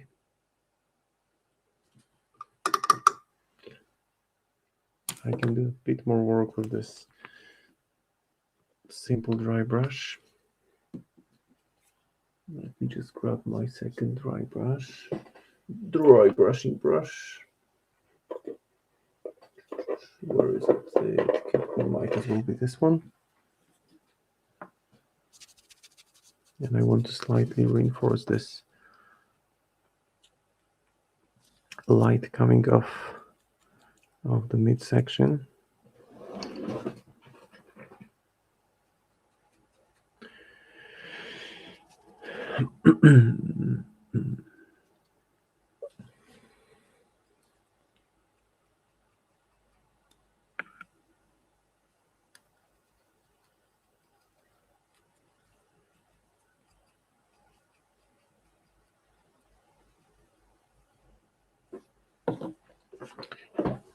And time for some... Okay, no, not yet. Still can do a little bit more of the effect on the base.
Yeah, time to shake things up a little bit and add some pink to the mix. And I've recently bought a new paint, might as well use it now. Give it a good shake first.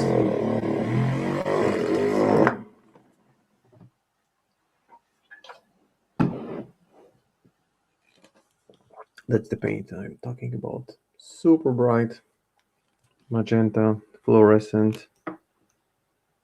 Wow, it's so vivid. Such a bright shade.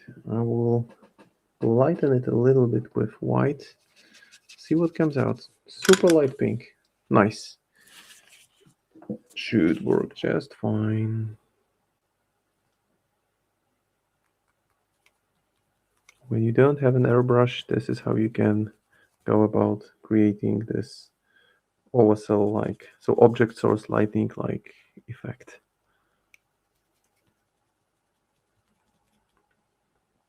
So very quick, deliberate movement of the brush.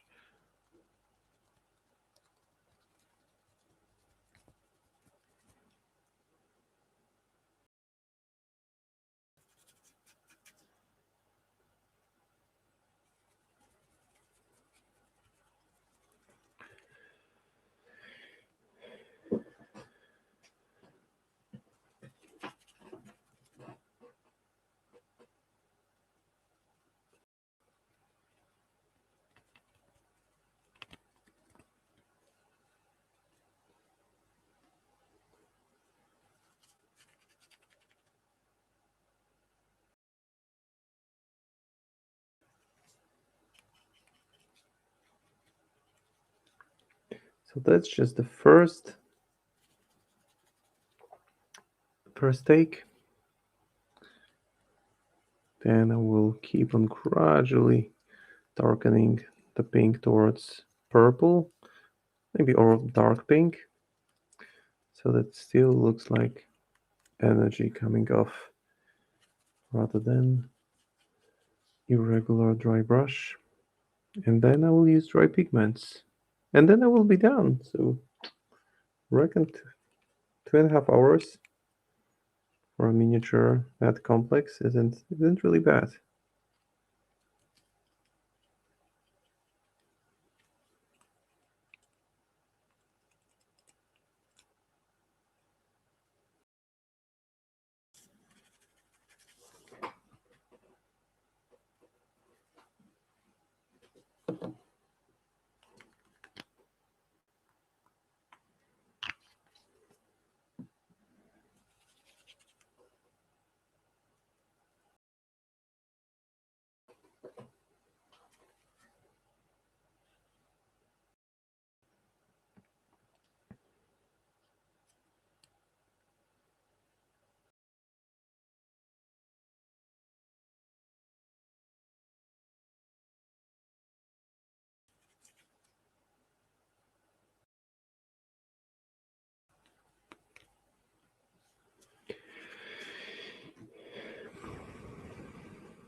Yeah, light is becoming more noticeable. And as I apply and reapply, try to keep it more rich towards the edges.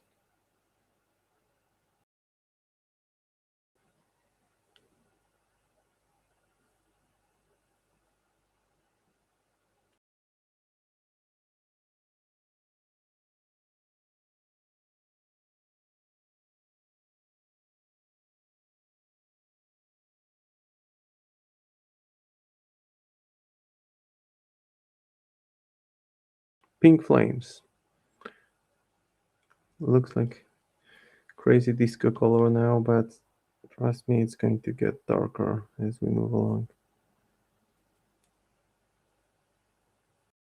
Oh, it will still be pink.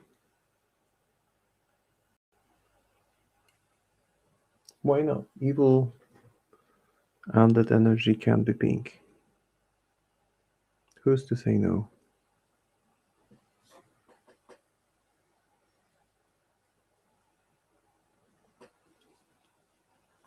And also this side of the casket should also get some love. And here as well.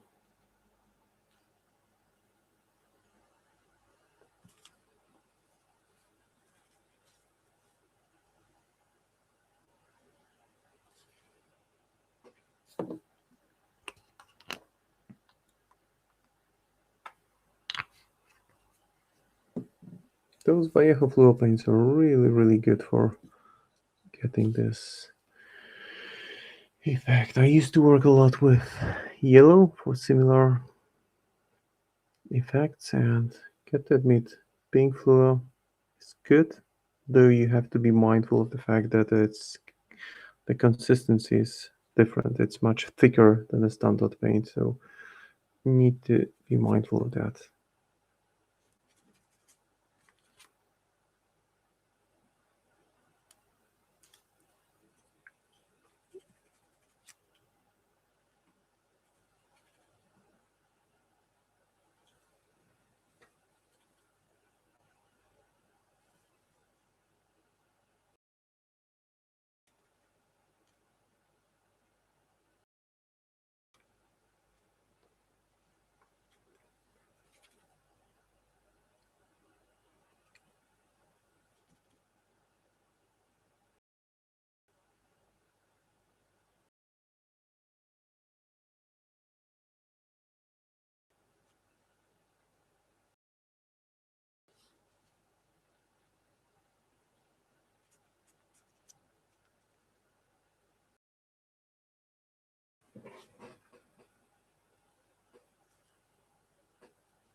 So that's the progression.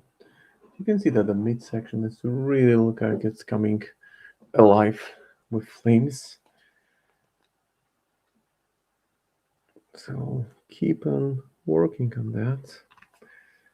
Now add a bit of purple.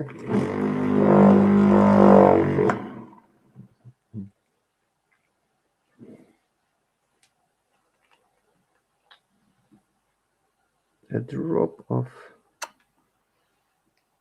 darker magenta. Not fluo magenta, but just magenta. And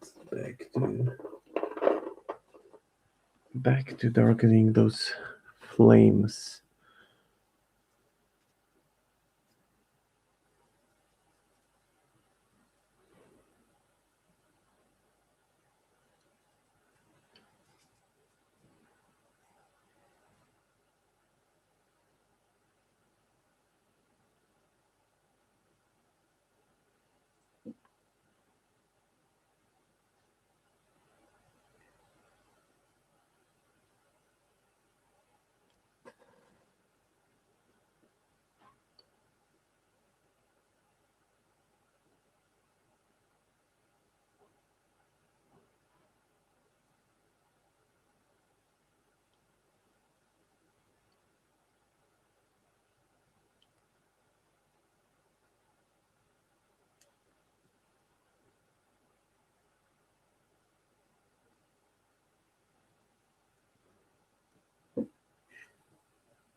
Time to get it even darker. And for that, I will go to deep purple shade like this one.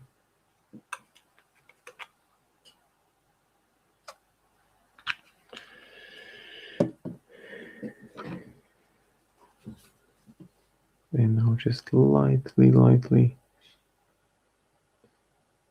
not focusing on the internal part, rather just the tips of the flames. Because this gives this impression as if it was raging magical fire going on.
Time to bring it back into focus.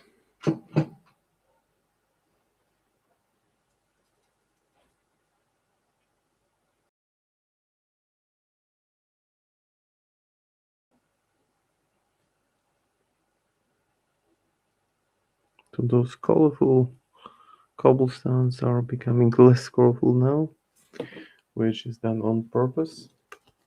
And now pure black.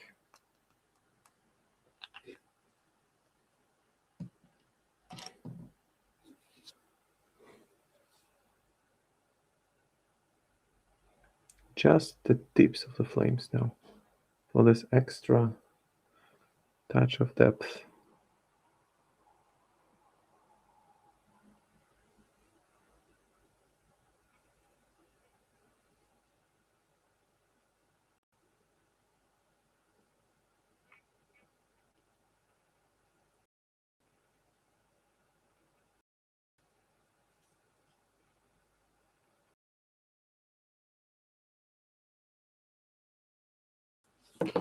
All right.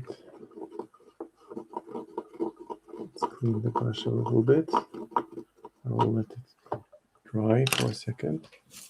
There we are with the current state of progress.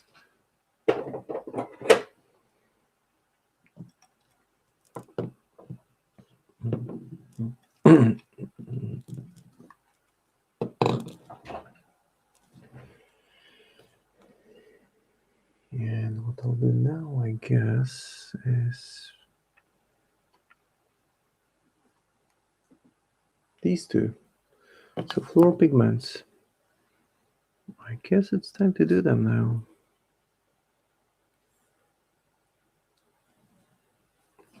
They can still actually do a little bit more work with the magenta color. Can still put a bit more on the blade. It doesn't seem affected by this magic effect to the degree that I would like it to be.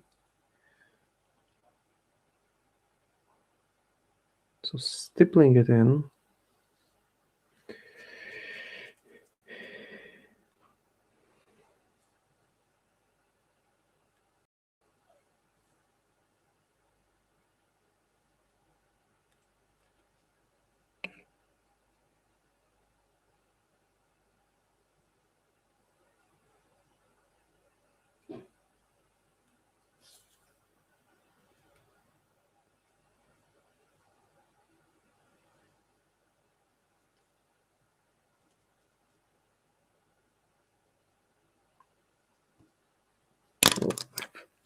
Overdone it a little bit, so we'll clean it up straight away.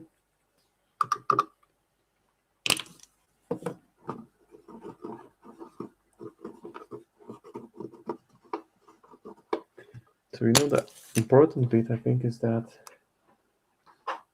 to keep those elements like the clenched fist should be pale and completely different than the other elements. But if you look at it from this angle, such a dynamic model. I'll try to twist it a little bit, show you guys more. It's not ready yet, but getting close to it.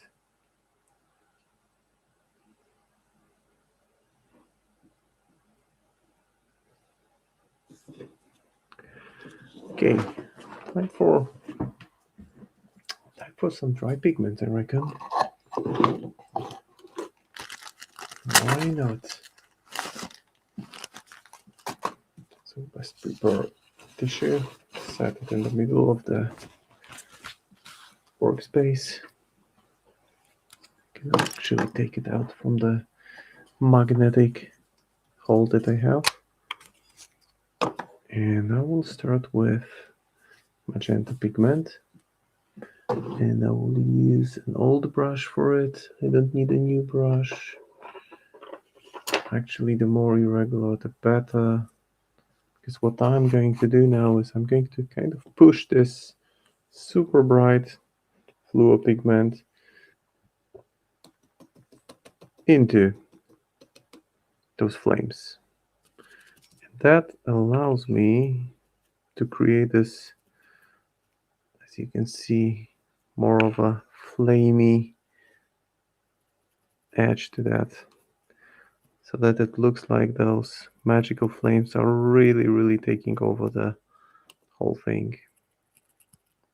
Because dry pigment works super well with painted surfaces.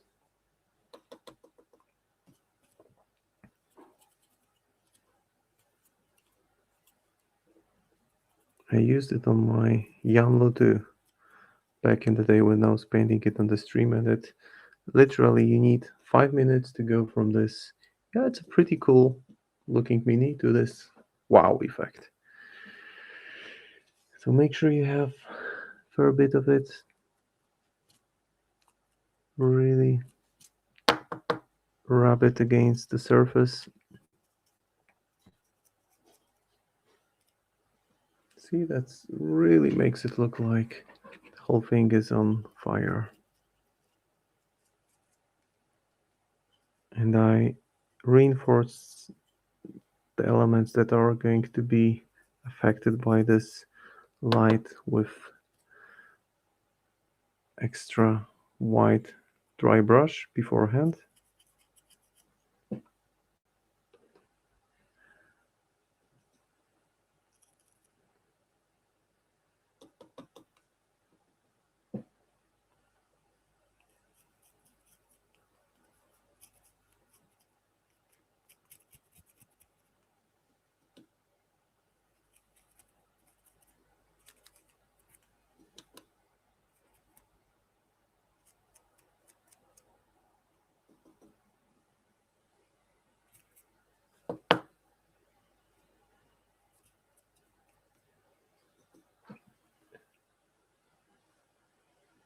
It looks like the thing is on fire, doesn't it?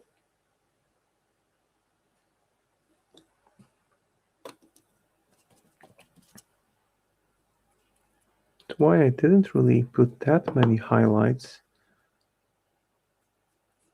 because I knew that whatever I do will be largely affected by this glow that I had in mind here.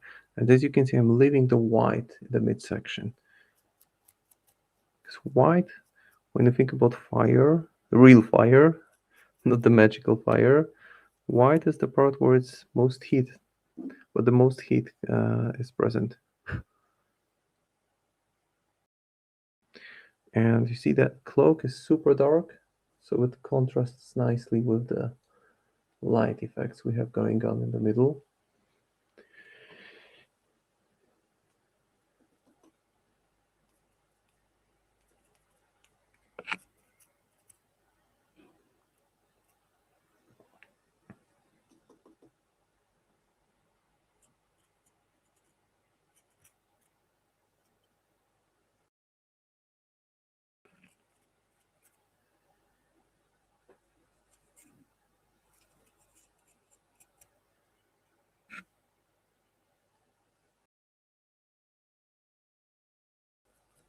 This is such a nice, easy trick that gives such a nice effect.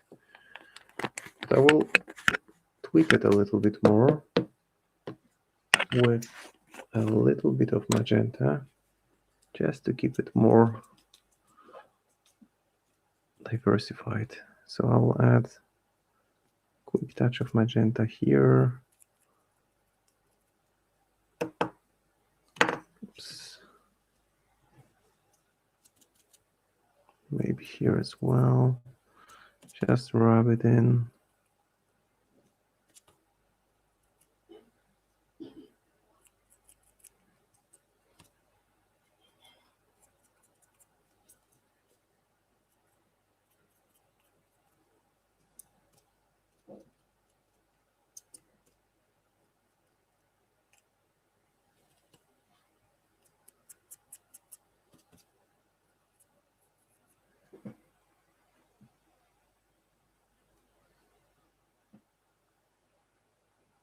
Yeah, there she is.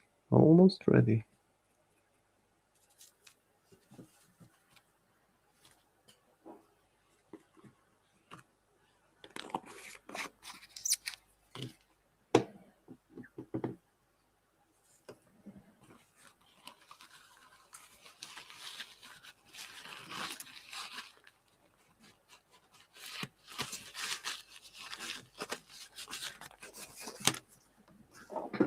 Now let's repaint the rim of the base black.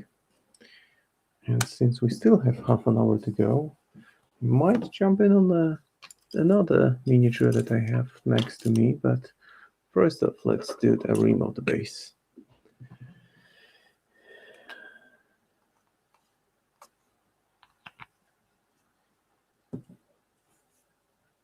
Let's repaint it with black, because that will also further boost the glow effect.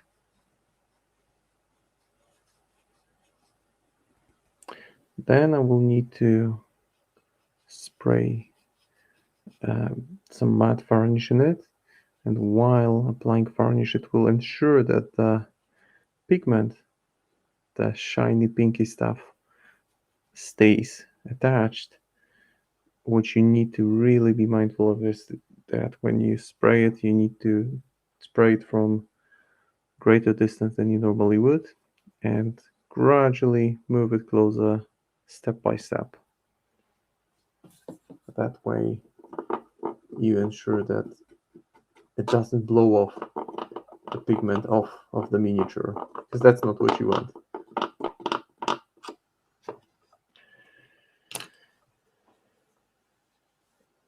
So there we have it. Lady Justice, death touched. So not pink, not the blue light as in the artwork, pinkish. Okay, I can see that some of the pigment has dropped off onto the rim of the base, not where I would necessarily want it to be.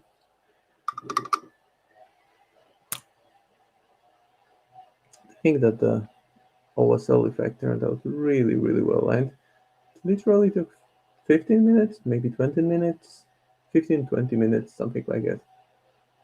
Not too long. The glow is there for sure. I can still do a bit more work here. Just spread it better on the base. Make sure that there are no big chunks of the pigment lying around. But other than that, it's pretty ready. Taking pictures of it will be fun. I would need some really good light setup.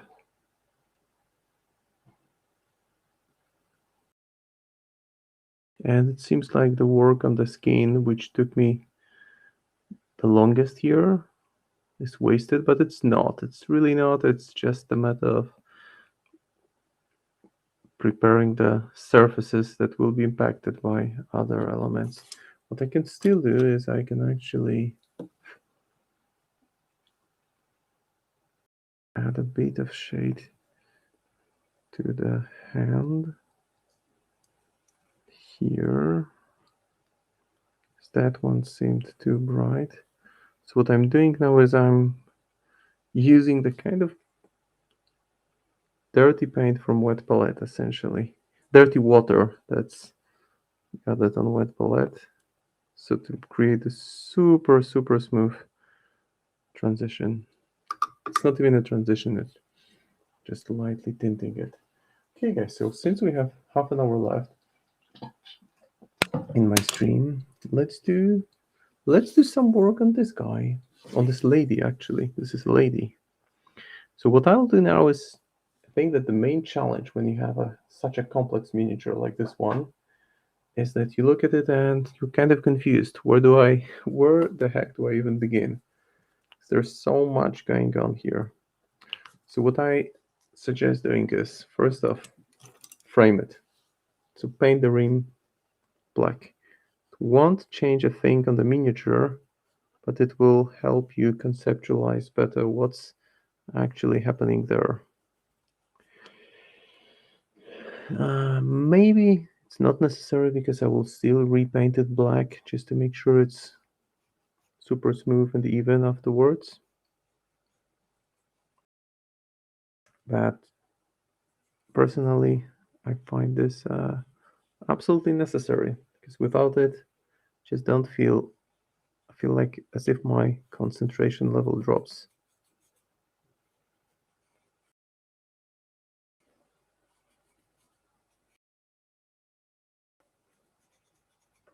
So my focus level is what I meant. Sorry, it's late.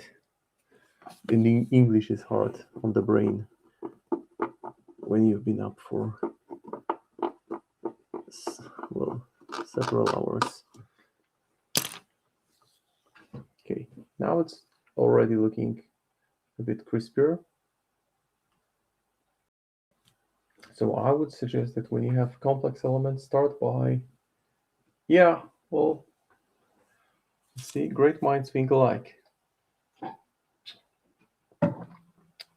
So what I suggest doing next is looking at the key elements of the miniature that you're sure of. So what I'm sure of is that the coffin will be yellowish and the cloak will be brownish and the boots will be black. Maybe the pants will be blue. And the skull will be white. And that's it. And the hands? Doesn't matter if those are gloves or semi-burnt skin, but it will be again affected by this light. So what I'll do now is I will start with the pants and apply automatic blue. Oops. I can't believe I'm painting this one in the stream again, but I just thought that since we have half an hour left, it would be a good idea to kind of walk you through the process of how I try to break it down into chunks, really, because the thing is that it feels really overwhelming when you look at such a complex miniature and think, how on earth am I going to even start working on it? Where do I begin? So that's the first layer here. That's the first thing. Now another, I would suggest going with brighter elements. That would be the coffin. So let's go with Zealot Yellow again. The same thing we did for Lady Justice.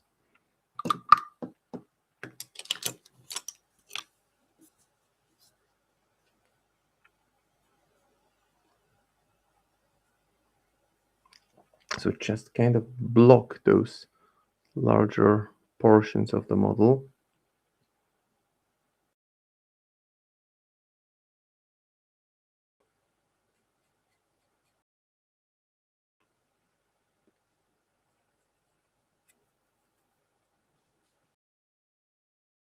I'm moving swift here because this is pretty much about base coating.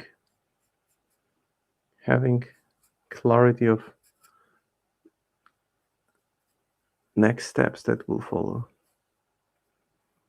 But those next steps have to come from either, if you can conceptualize the whole thing, then, well, I tip my hat to you. Not everyone can do it. I can't. So I like to just do it step by step. Fill out those larger elements and then move on to those finer details.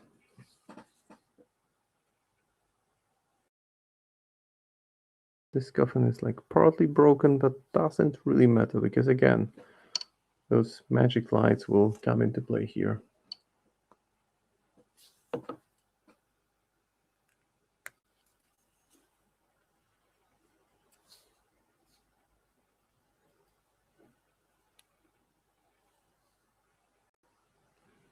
Yep. Now the cloak. Oh, the coat. It's like a leather coat. So we'll use hardened leather from Speed Paint range.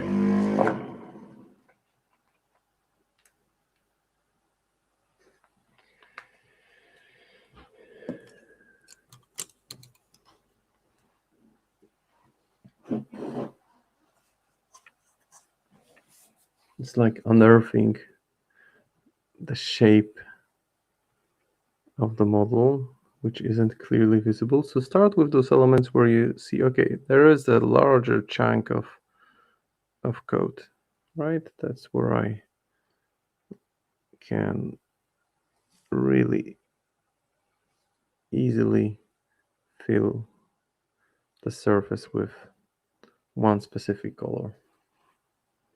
So step by step. And switching to smaller brush. That one is too big.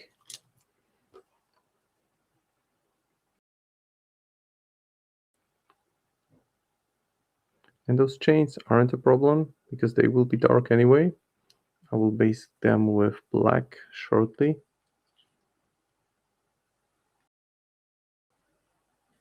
Maybe not during this stream.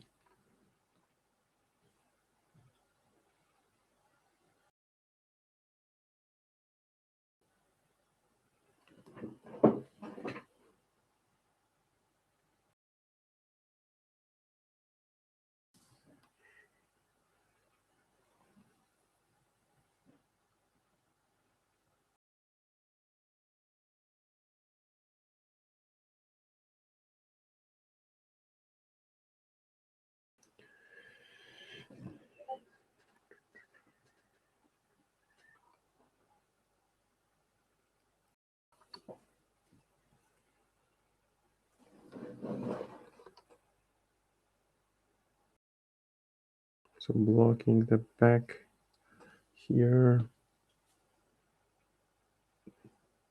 She will be mostly enveloped in those magical flames, but there's no reason we shouldn't really at least give a clear outline to all the key elements of the model.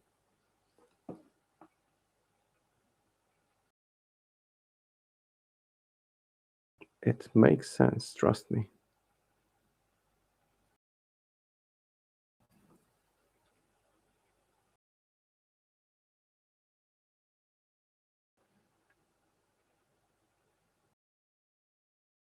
When I painted this model for the first time, it really took me a long time just looking at it, thinking how to approach it, where do I go first, where do I go next, what do I do? And there is merit in that, of course, conceptualizing, thinking ahead. But at some point, you just need to start applying some brush strokes. Can't really avoid it.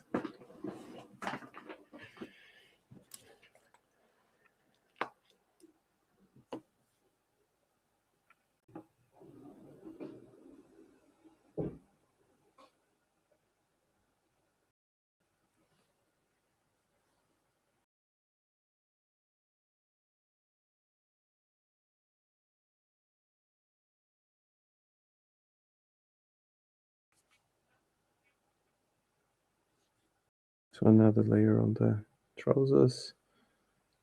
Super bright, but that's fine. They will get gradually darker. I can always mix up the aromatic blue with a little bit of dark blue. And the boots now, maybe before I move to the boots, I will still apply some of the brown.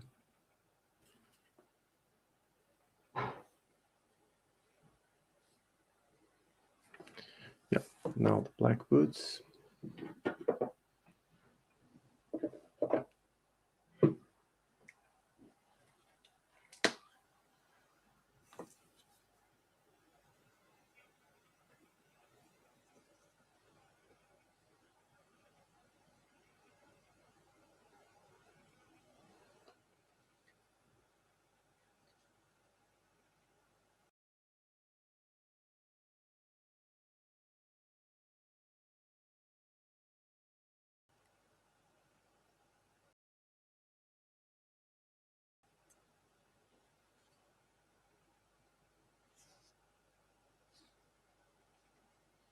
There is also a boot here.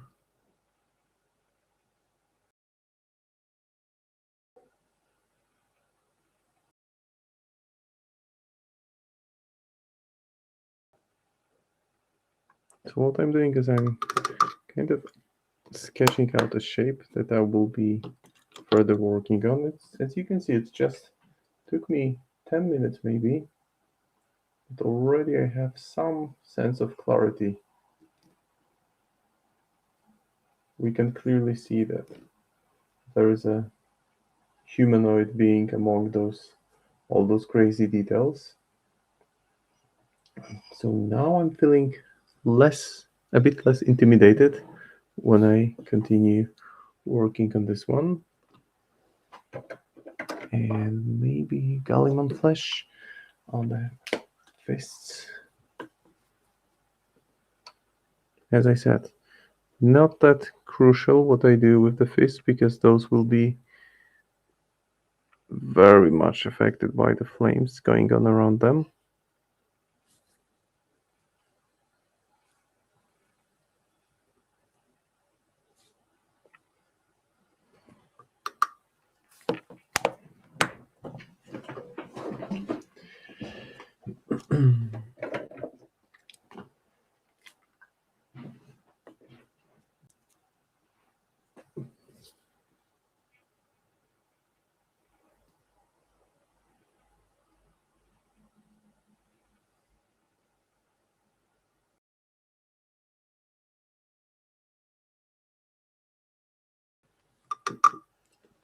Okay, so that's the skull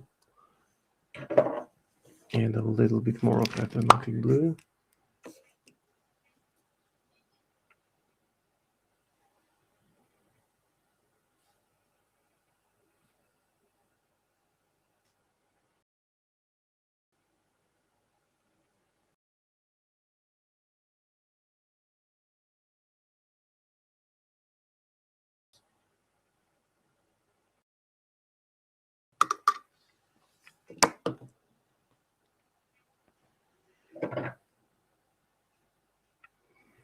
There's my white.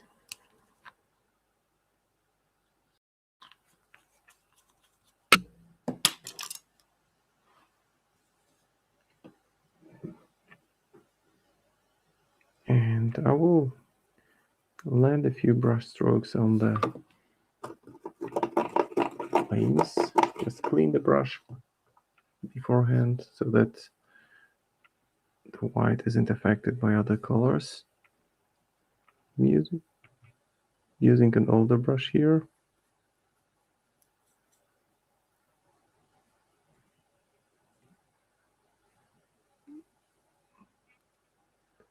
Yeah, we still have a few minutes left, so I can probably get most of the flames covered with white.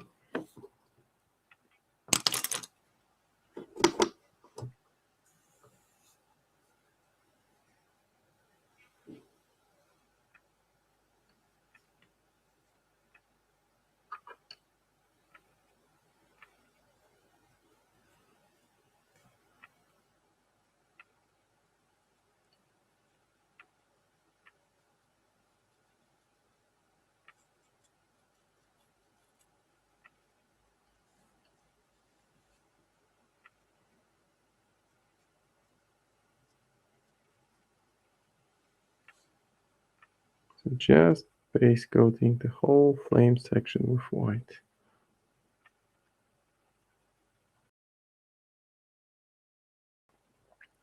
You don't want to get the paint too thick because it can bubble up and look just nasty when it dries. So remember, 2 thin coats is always preferable than 1 thick coat.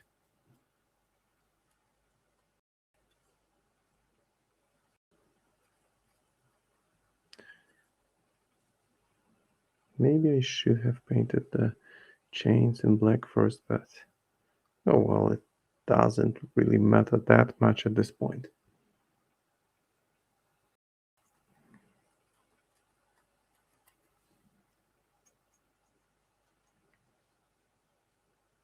So what thing I like about those painting streams is that normally for the same thing, so painting complete miniature from the scratch, I would need 5 to 6 hours.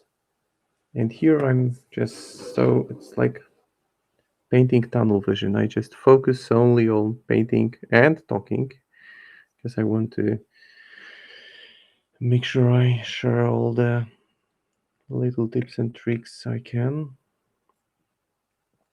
and it just goes a long way, really. There are no distractions. Kids are asleep, which is also very generous and kind of them.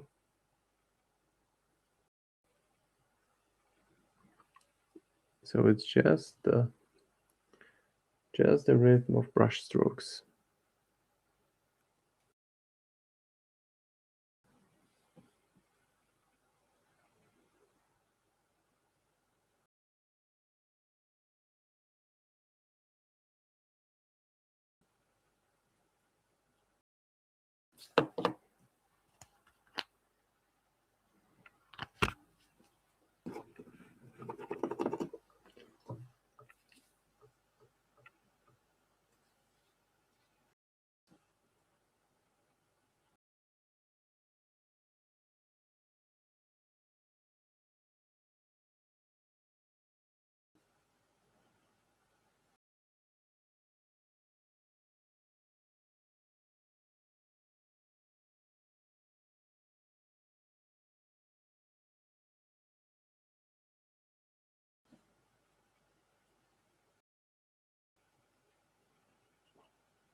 Okay, 12 more minutes.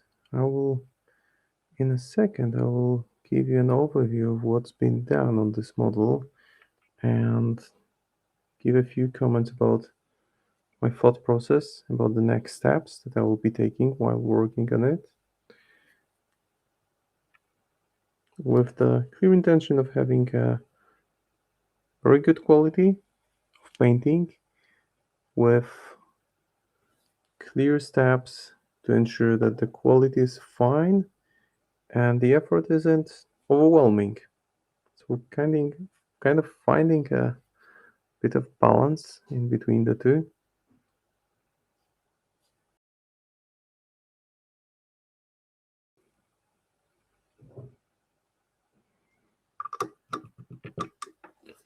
Okay, one more thing we need to do is just to use a bit of a dry brush to prepare the area around the flames for some object source lighting effects.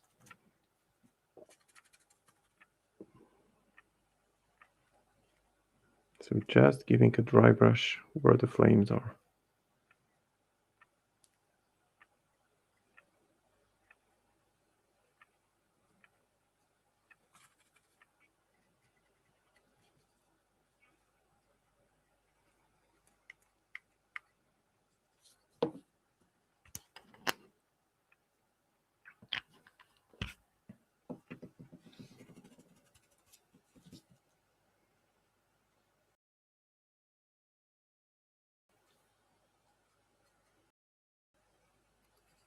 Will look a bit chaotic, but Trust me, there is a plan for that.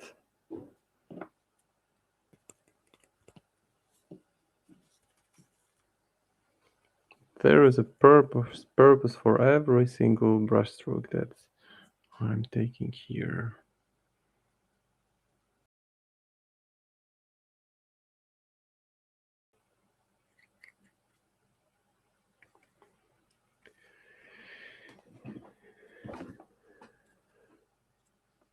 Oopsie. Some brown got through. Alright, time for an overview. Just a couple minutes left, but we can slowly ramp things down here. So first of all, this is the miniature that was painted during the first 2.5 hours of the stream. Pretty happy with the result. Let me just give you a good view. Hard to really find the perfect.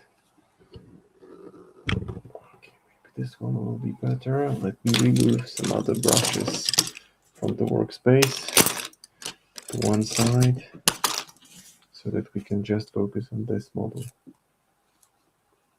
So there is the Lady Justice Death Touched model. And quick and fast, and I would say fairly easy work on this flame effect, which looks like cinematic. Super nice on the model. Hey, thanks for dropping my Instagram link. So that's Lady Justice, Death Touched, and that's my literally like 20-minute work on 33, not including the painting the base. So what I did, I looked for larger elements like the coffin, the leather cloak, the blue pants, dark boots, fists, and skull. And I base coated all the flames with white.